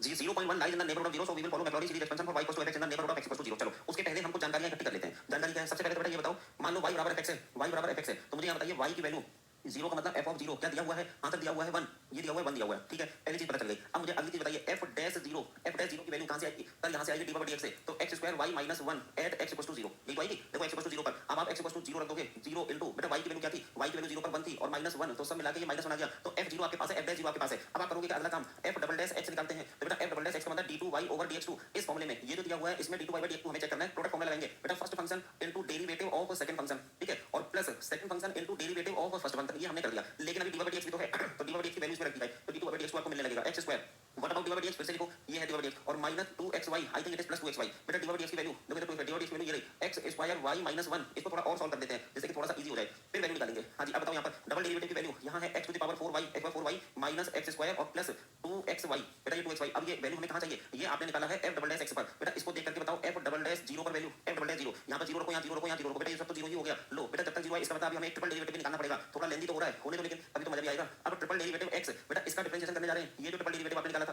फर्स्ट डेरिवेटिव का डिफरेंशिएशन करा तो सेकंड डेरिवेटिव आया, सेकंड डेरिवेटिव का डिफरेंशिएशन करोगे तो ट्रिपल डेरिवेटिव आएगा। बेटा product formula, first function into derivative of second function plus second function into derivative of first function. अच्छा जी, माइनस 2x और प्लस इसमें भी product formula, first function into derivative of second function plus second function into derivative of first function. बेटा यहां पर फिर से value रखते हैं x to the power 4 dy by dx value ऊपर बॉक्स में रखी हुई है। वैसे ये 2 मिनट का क्वेश्चन नहीं था, इसमें टाइमलेस 4 लगाना चाहिए था, हमने गलती कर दी बेटा। हमें टाइमलेस 4 लगाना चाहिए था तो वो आपके साथ जस्टिफिकेशन होता, पर लेकिन तड़कता भड़कता क्वेश्चन, इसी को तो कहते हैं 2x और dy by dx वैल्यू है x square y minus 1, x y minus 1 और प्लस y को ऐसे रह गया। बेटा ये है f ट्रिपल डेरिवेटिव की वैल्यू, ट्रिपल डेरिवेटिव x। हमें चाहिए क्या? हमें चाहिए ट्रिपल डेरिवेटिव की वैल्यू 0 पर, क्योंकि मैक्लॉरिन सीरीज में इसकी जरूरत पड़ेगी। ट्रिपल डेरिवेटिव की वैल्यू 0 पर देखें तो बेटा ये जहां 0 आएगा बेकार है, ये 0 हो जाएगा, ये 0 हो जाएगा, ये 0 x है, x है, यहां पर y बचेगा, सब कुछ बेटा खत्म हो जाएगा, y बचेगा 0 पर वैल्यू 1। देखो x वैल्यू 0 पर y वैल्यू 1, ये है। तो हमें जो जो चीजें मिल गई उसको हाईलाइट करते हैं। ट्रिपल डेरिवेटिव की वैल्यू मिल गई, डबल डेरिवेटिव की वैल्यू मिल गई और फर्स्ट डेरिवेटिव की वैल्यू कहां है? फर्स्ट डेरिवेटिव की वैल्यू निकाली होगी हम लोगों ने, ये रही फर्स्ट डेरिवेटिव की वैल्यू -1 है और जो ओरिजिनल फंक्शन है उसकी वैल्यू तो मालूम ही है। बेटा ये सारे डेरिवेटिव्स आपके सामने हैं, क्या हम इसमें मैक्लॉरिन सीरीज एक्सपेंशन बना सकते हैं? लाइए मैक्लॉरिन सीरीज एक्सपेंशन बनाते हैं और तब उसकी वैल्यू हमें 0.1 पे चाहिए होगी ना, तो भी बना लेते हैं Maclaurin series expansion. Now the Maclaurin series expansion of, now the Maclaurin series expansion of fx in the neighborhood of x equals to 0 is as follows। पहले फॉर्मूला लिखेंगे भाई, fx equals to f0 plus x times f dash 0 plus x square by factorial 2 double dash 0 plus x cube by factorial 3 triple dash 0 and so on। बेटा इसकी value देखनी है तो यहाँ इस fx को ऐसे ही रहने देते हैं, f0 plus x times f dash 0 x square by factorial 2 plus x cube by factorial 3 and so on। और इधर वैल्यू किसकी है? fx की। चलो इनकी वैल्यू जो जो आई थी फटाफट बताइए। f0 क्या आया था सर? f0 बनाया था डैश 0 माइनस 1 आया था, 1 माइनस 1 0 1, 1 माइनस 1 0 1। देखो यहाँ पे 1 माइनस 1 0 और 1 ऐसा कुछ आ गया ना। तो ओवरऑल जो मैक्लॉरिन सीरीज एक्सपेंशन बना वो ये रहा भाई, देखो 1 माइनस x और plus x cube by factorial 3 and so on, ऐसा कुछ चल रहा है। और ये है fx, ये किसके नेबरहुड में एक्सपेंशन है? सर ये 0 के नेबरहुड में एक्सपेंशन है। तो 0 के नेबरहुड में एक्सपेंशन है तो हम यहाँ पर 0.1 पर वैल्यू पूछी है, तो 0.1 पे देखो वैल्यू निकालने जा रहे हैं। 0.1 पे 1 माइनस 0.1 प्लस 0.1 का whole cube by factorial 3 plus, अब बेटा 0.1 की पावर 5 या 4 जो आएगी वो बहुत ज्यादा छोटी वैल्यू हो जाएगी, तो नेगलेक्ट कर दी हमने वैल्यू। तो ये वैल्यू 0.1 पे लगभग बेटा इन्हीं तीन चीजों से निकाल लो बस। ये वाले कैलकुलेशन करके देख लो कितना आ रही है वैल्यू, इसलिए किया है कैलकुलेशन में कैलकुलेशन 1 माइनस 0.1 प्लस 0.1 का होल क्यूब बाई फैक्टोरियल 3। अब इसको कैलकुलेशन में डाल के देखना, हम बता देते हैं कितनी वैल्यू आ जाएगी। बेटा ऑप्शन सी आ जाएगा इसका 0.90033, तो यहाँ पे लिख देते हैं 0.90033, option C is the right answer. लो निकला फंक्शन की वैल्यू 0.1 पे आ गई। आपको फंक्शन पता भी नहीं था, बिना फंक्शन पता करे बेटा आपने मैक्लॉरिन सीरीज की हेल्प से फंक्शन की वैल्यू 0.1 देखो। क्या ये फंक्शन ओरिजिनल फॉर्म में पता था? नहीं, लेकिन इसका अलजेब्रिक फॉर्म पता चल गया। मैक्लॉरिन सीरीज से इस फंक्शन का अलजेब्रिक फॉर्म पता चल गया था, फंक्शन नहीं पता था। चेक कर लो बेटा, यहाँ देखो कहाँ फंक्शन मालूम है, उसको डिफरेंशियल इक्वेशन के फॉर्म में कर रखा है, डी कर दिया आपने, कोई बात नहीं। बेटा डिफरेंशियल इक्वेशन के फॉर्म में फंक्शन नहीं मालूम, जो फंक्शन नहीं मालूम उस पर भी फंक्शन की वैल्यू पता चल जा रही है। वाह, मैक्लॉरिन सीरीज ने तो कमाल कर दिया। हाँ, अब कह रहे हैं कि सर क्या गिवन इक्वेशन को इंटीग्रेट करके कर सकते हैं? बिल्कुल बेटा, इंटीग्रेट करके कर तो सकते हो, लेकिन समस्या ये है कि पहले तो इंटीग्रेशन जल्दी से होगा नहीं आपसे, जल्दी से मान लो इस क्वेश्चन में हो जाए, लेकिन बेटा इंटीग्रेशन नहीं होगा जल्दी से। एक बात तो ये है आदित्य, पता नहीं आपने इंटीग्रेशन की सही किया कि गलत किया है। एक तो इंटीग्रेशन होगा नहीं, और अगर इंटीग्रेशन कर भी दिया तो बेटा वो एग्जैक्ट वैल्यू आएगी, और ये कैसी वैल्यू पूछ रहे हैं? अप्रॉक्सीमेट वैल्यू, लगभग ये अप्रॉक्सीमेट, वरना तो बेटा 90000 भी आंसर है, 90033 भी आंसर है। तो फिर ये है समस्या। तो आपको एग्जैक्ट वैल्यू नहीं निकालनी है, देखो मैंने इक्वल टू नहीं लिखा, लगभग बराबर लिखा है। मैक्लॉरिन सीरीज से या टेलर सीरीज से अप्रॉक्सीमेट आंसर मिलता है, ना कि एग्जैक्ट आंसर। क्योंकि अगर आप अनंत श्रेणी ऐड कर देते, मतलब कि इनफाइनाइट सीरीज को ऐड करते, तब एग्जैक्ट आंसर आता, वो पॉसिबल नहीं है जल्दी से। तो हम लोगों ने इसका अप्रॉक्स आंसर निकाला है, और डिजाइन भी क्वेश्चन अप्रॉक्स आंसर की तरह दिया है। अच्छा तो अप्रॉक्स आंसर के आगे का फंक्शन नहीं पता हमें, तो हम कैसे एग्जैक्ट आंसर दे दें? और इंटीग्रेशन पहले तो हो गई नहीं जल्दी से, एक बार चेक कर लेना इंटीग्रेशन हो भी रहा है, हो जाए तो अच्छी बात है, वो एग्जैक्ट आंसर होगा। देखिए ऑप्शन सी लगाया कि नहीं, जिन बच्चों ने ऑप्शन बी लगाया है समझ लो उनका भी मैं सही मानूंगा, क्योंकि इतने नियर बाई ऑप्शन थे इसमें।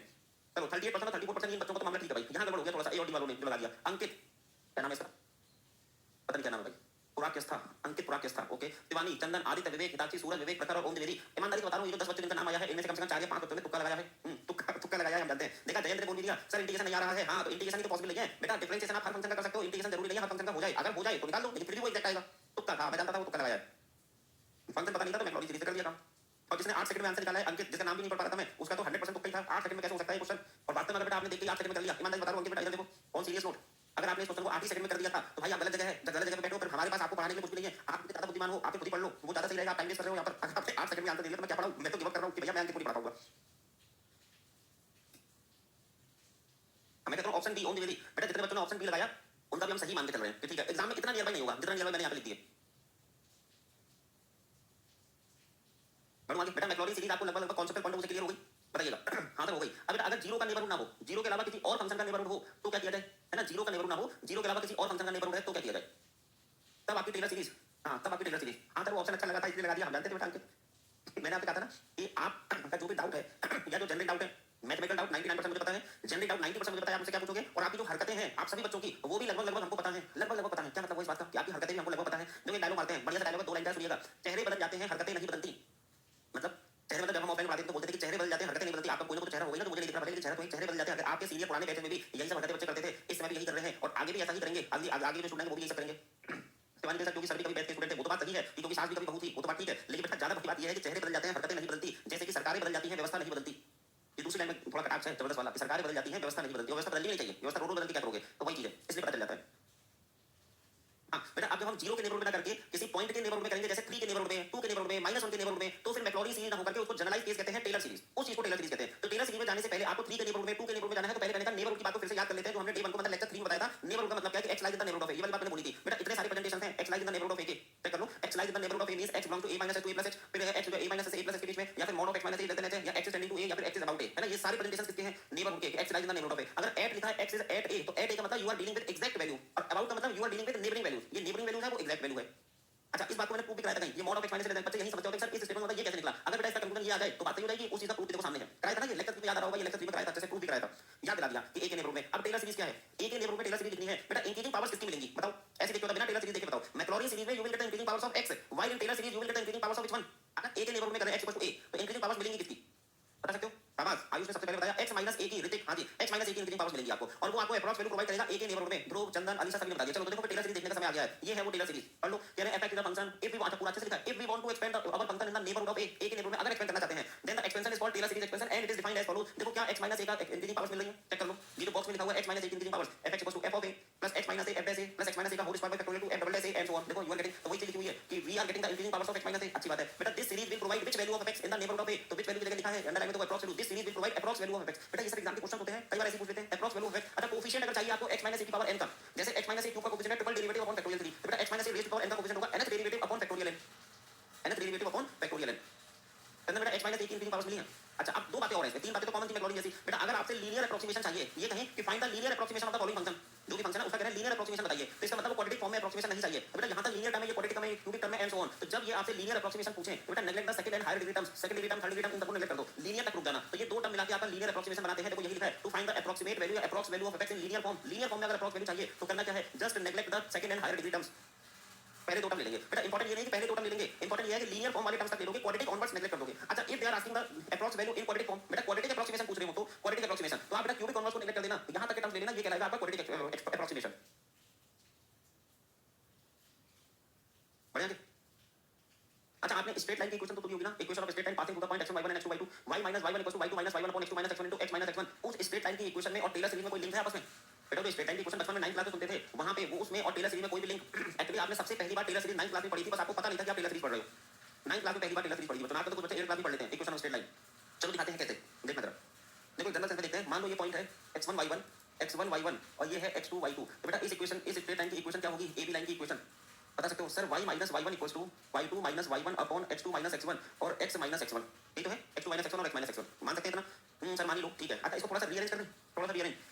सर ये ना, ये f डैश है, ये f डैश है, ये स्लोप है ना, ये y2 - y1 upon x2 - x1, ये स्लोप है। स्लोप को हम f डैश कहते हैं। कहां पर? ओरिजिनल पॉइंट पर। ओरिजिनल पॉइंट मान लो x1 है, तो x - x1, बेटा इस पॉइंट पर स्लोप, इस पॉइंट पे स्लोप आपका ये तो दिख रहा है, और y - y1 कह सकते थे। हां सर कह सकते थे, y को लिख दिया y1 प्लस और क्या लिख दिया x - x1 कलेक्ट लिख देते हैं, और इसको लिख दिया f डैश x1 कह सकते थे। अच्छा, इफ वी टेक बेटा x1 y1 को अगर मैं a, f of a लिख लूं, मान लो x1 y1 को a, f of a, मतलब जो x1 y1 पॉइंट है उसको मैंने a, f of a लिख दिया। अच्छा, and y = fx, and y = fx लिख लिया, तो यहां पर देखो y को मैंने लिख दिया fx। अब मुझे बताइए y1 का मतलब क्या होगा? y1 का मतलब होगा f of a, तो ये हो गया f of a plus x minus बेटा x1 का मतलब a, और ये क्या है f डैश, और x1 स्टैंड्स फॉर a, ये क्या है ये बता सकते हो? ये है linear approximation of Taylor series, linear approximation of Taylor series. Taylor series का लीनियर अप्रोक्सीमेशन यही तो था। तो इसका मतलब जो आपने बचपन में वो पढ़ी थी स्ट्रेट लाइन, वो एक्चुअल में आपको टेलर सीरीज पढ़ाई जा रही थी, लेकिन उसमें बुद्धि का लेवल छोटा होता है, इसलिए टेलर सीरीज में बता के बोला गया कि चलो स्ट्रेट लाइन की क्वेश्चन पढ़ते हैं। तो वो स्ट्रेट लाइन टेलर सीरीज थी, 9th में पढ़ाई गया था सबसे पहले।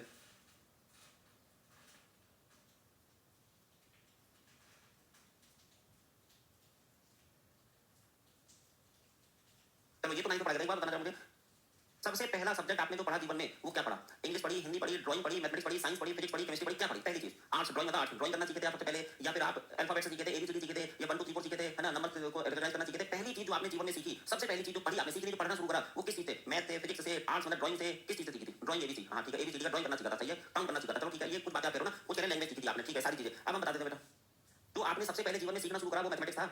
इवन बाई बर्थ आप मैथमेटिक्स सीख के पैदा हुए थे। बाकी सारे सब्जेक्ट इंसान बच्चे जो है धरती पे आके सीखते हैं। मैथ तो छोड़ो, फिजिक्स धरती पे आके सीखते हैं। जब थोड़ा बड़ा हो जाता है, पंखा, लाइट, टीवी, मोबाइल, ये सब फिजिक्स साइंस वो यहाँ से सीखता है। केमिस्ट्री कुछ उल्टा सीधा खा लेता है, तो पेट खराब हो जाता है, तो ये बायो सीख गया, पेट खराब हो गया। तो केमिस्ट्री दिवाली में पटाखे चल रहे हैं, केमिस्ट्री सीख गया वो, मतलब बाद में आके सीखा। पैदा होने के साथ ही मैथमेटिक्स सीख के आता है इंसान। पता कैसे प्रूव करें? लाओ देखो अभी प्रूव कर देते हैं। मतलब ऐसी चीज जो बाई बर्थ आपको पता थी। बेटा एक 2 साल का एक बच्चा ले लो, है ना, 2 साल के 2 किड्स ले लो, 2 किड्स ऑफ 2 इयर्स ईच। ये बोल भी नहीं सकते। पहले वाले बच्चे को आपने 5 टॉफी दे दी और दूसरे वाले बच्चे को 15 टॉफी दे दी। एक के हाथ में 5 टॉफी रखो, एक हाथ में 15 टॉफी रखो, तो जिसके हाथ में 5 टॉफी है वो रोने लगेगा, क्योंकि वो तुरंत समझ जाएगा कि मैथमेटिकली मेरे साथ कुछ गड़बड़ हो गया। उसको 15 मुझे 5, मैथमेटिकली कुछ गड़बड़ हो गया, रोना शुरू। बेटा उसको ना नंबर सिस्टम मालूम है 2 साल की उम्र में, ना अल्फाबेट्स मालूम है, कुछ नहीं मालूम, लेकिन वो इमीडिएट रोना शुरू कर देता है, क्योंकि लेस देन और ग्रेटर देन का कांसेप्ट उसको बाई बर्थ पता है, इनबिल्ट है उसके अंदर लेस देन और ग्रेटर देन का कांसेप्ट। और ये मैथ का कांसेप्ट है, तो बाई बर्थ आप सीख के पैदा हुए। अब जब पढ़ना शुरू करे तो पहली बार आपने जब पेन पकड़ा तो कैसे पेंसिल ऐसे पकड़ी, और बेटा कागज पे सबसे पहले आपने ड्राइंग कुछ नहीं करी थी, ये ऐसे लाइनें ड्रॉ करी थी। तो जब नोटिस किया कि वो बच्चा कर क्या रहा है, एक्चुअली में वो ग्राफ बना रहा है, बस उसको पता नहीं था कि वो ग्राफ बना रहा है। जैसे हम उसमें एक्स वाई प्लेन बनाएंगे तो वो ग्राफ बना रहा है। देखा ऐसी चीज है। पुराने बच्चे जानते होंगे इस बात को, मैंने किसी और क्लास में बोला होगा, तो वो ग्राफ बना रहा है, तो मतलब उसको बचपन से पता है वो सब चीजें। लेकिन समस्या ये है कि आप लोगों को मालूम नहीं कि आपको मैथ बाई बर्थ मालूम होती है। फिर आप जब बीटेक कर लेते हो तब जाके आप हम ऐसे लोगों के सामने आते हो, फिर से मैथ सिखा दो। जो चीज आपको बचपन से आती है वो फिर से को सीखने चले जाए,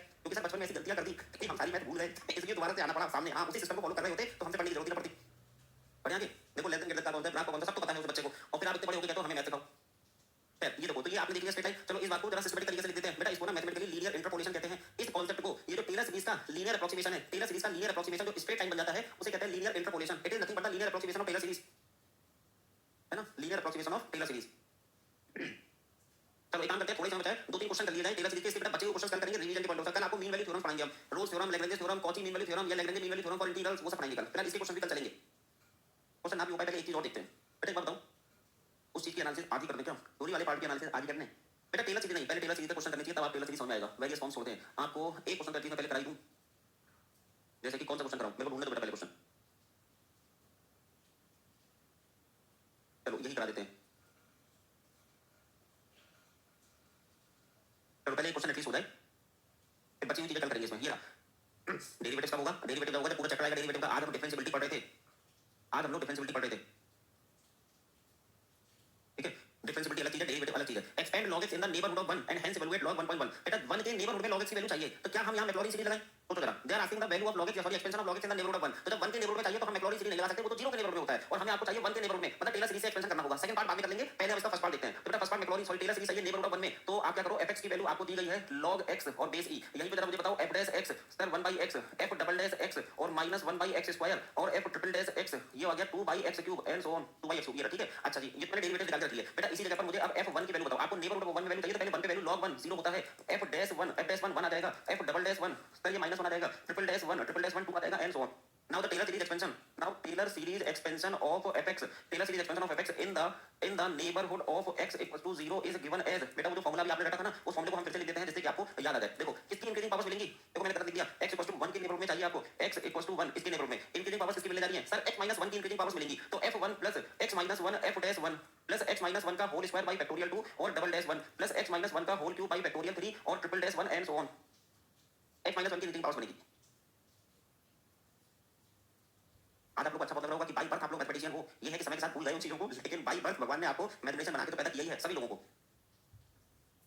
चलिए अब इसमें वैल्यू सर वैल्यू रखनी पड़ेगी। हाँ तो रखो ना, देखो ये log x है, log x f1 plus x - 1 f dash 1 x - 1 का whole square by factorial 2 double dash 1 x - 1 का whole cube by factorial 3 triple dash 1। बेटा वो डेरिवेटिव्स की वैल्यू हमने निकाली थी, इसलिए निकाली थी, यहां पे रख सके f1 की वैल्यू 0 है सर, f डैश 1 की वैल्यू 1 है, डबल डैश 1 की वैल्यू -1 है, ट्रिपल डैश की वैल्यू 2 है। सर कहां है ये सब वैल्यूज, ये बेटा वैल्यूज देखो, ये 0 1 -1 और 2 ये सब वैल्यूज हमने यहां रख दी है अंदर इसमें।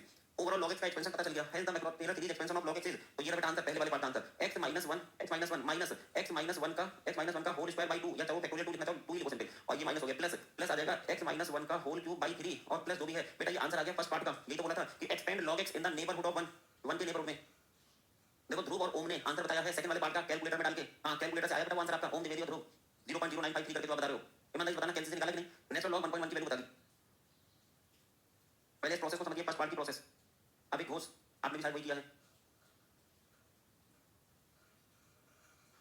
मेरा विदाउट कैलसी है। हाँ क्योंकि आपने थोड़ा देर में बताया, ठीक है अच्छी बात है। बेटा ये बताओ ये इन सब चीजों की जरूरत क्या है, टेलर सीरीज मैक्लॉरिन सीरीज इन सब की जरूरत क्या थी, बता सकते हो? हम बताते हैं। क्या आज से 150 साल पहले कैलकुलेटर था, 150-200 साल पहले कैलकुलेटर था कि नहीं था, कैलसी बताइए।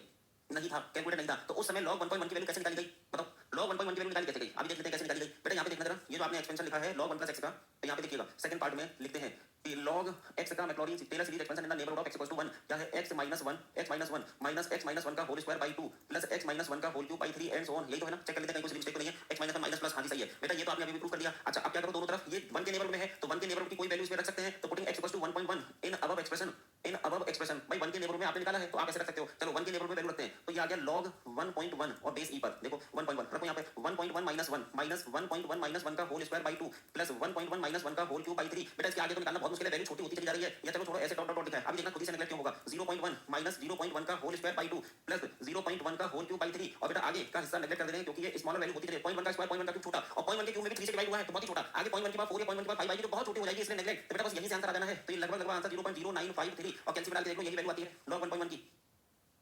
तो ये है एप्लीकेशन। अच्छा इस सीरीज को ऐड करने के लिए कैलकुलेटर यूज करा, वो देखिए कुछ आगे की बात करी, इतना खुद निकाल लिया और फिर इस सीरीज को ऐड कैंसिल से कर दिया। ओके देखो अब दो बातें आपको बता दें। सबसे पहले तो आज से 150-200 साल पहले जब ये सब कॉन्सेप्ट डेवलप हो रहे थे, ये बहुत पुराने कॉन्सेप्ट थोड़ी है, 150-200 साल के अंदर ही सब बने हैं। तो बेटा उस समय कैलकुलेटर हाथ में नहीं होता था, धरती पे नहीं था कैलकुलेटर, तो फिर ये वैल्यू कैसे निकाली गई log 1.1 की? बेटा ऐसे ये टेलर सीरीज एक्सपेंशन किया गया, उसमें वैल्यू रखी, फिर राउंड ऑफ करी गई वैल्यू, राउंड ऑफ करके वैल्यू देखी कि इतनी आती है। इस तरह से वैल्यू पता चलना शुरू हो गई। अच्छा आज की डेट में साइंटिफिक कैलकुलेटर आता है, उसमें आप log नेचुरल लॉग के अंदर 1.1 डालो तो आपको सीधे यही आंसर मिल जाता है। नेचुरल लॉग के अंदर 1.1 डालो तो यही आंसर मिलेगा। कैंसी को कैसे पता चला किसका आंसर ये देना है, ये बता सकते हो? कोई कहता नहीं सर आप इन सब चीजों की जरूरत नहीं क्योंकि आपको कैंसी आपके हाथ में है, आप कैलकुलेटर से आंसर निकाल ले जाते हैं। तो बेटा कैलकुलेटर को पता कैसे चला कि log 1.1 की वैल्यू ये निकाल के देनी है? इसके अंदर प्रोग्राम बना के डाला गया है, वो तो आप सीएस ब्रांच का जानते हो, प्रोग्रामिंग करी गई है बेटा।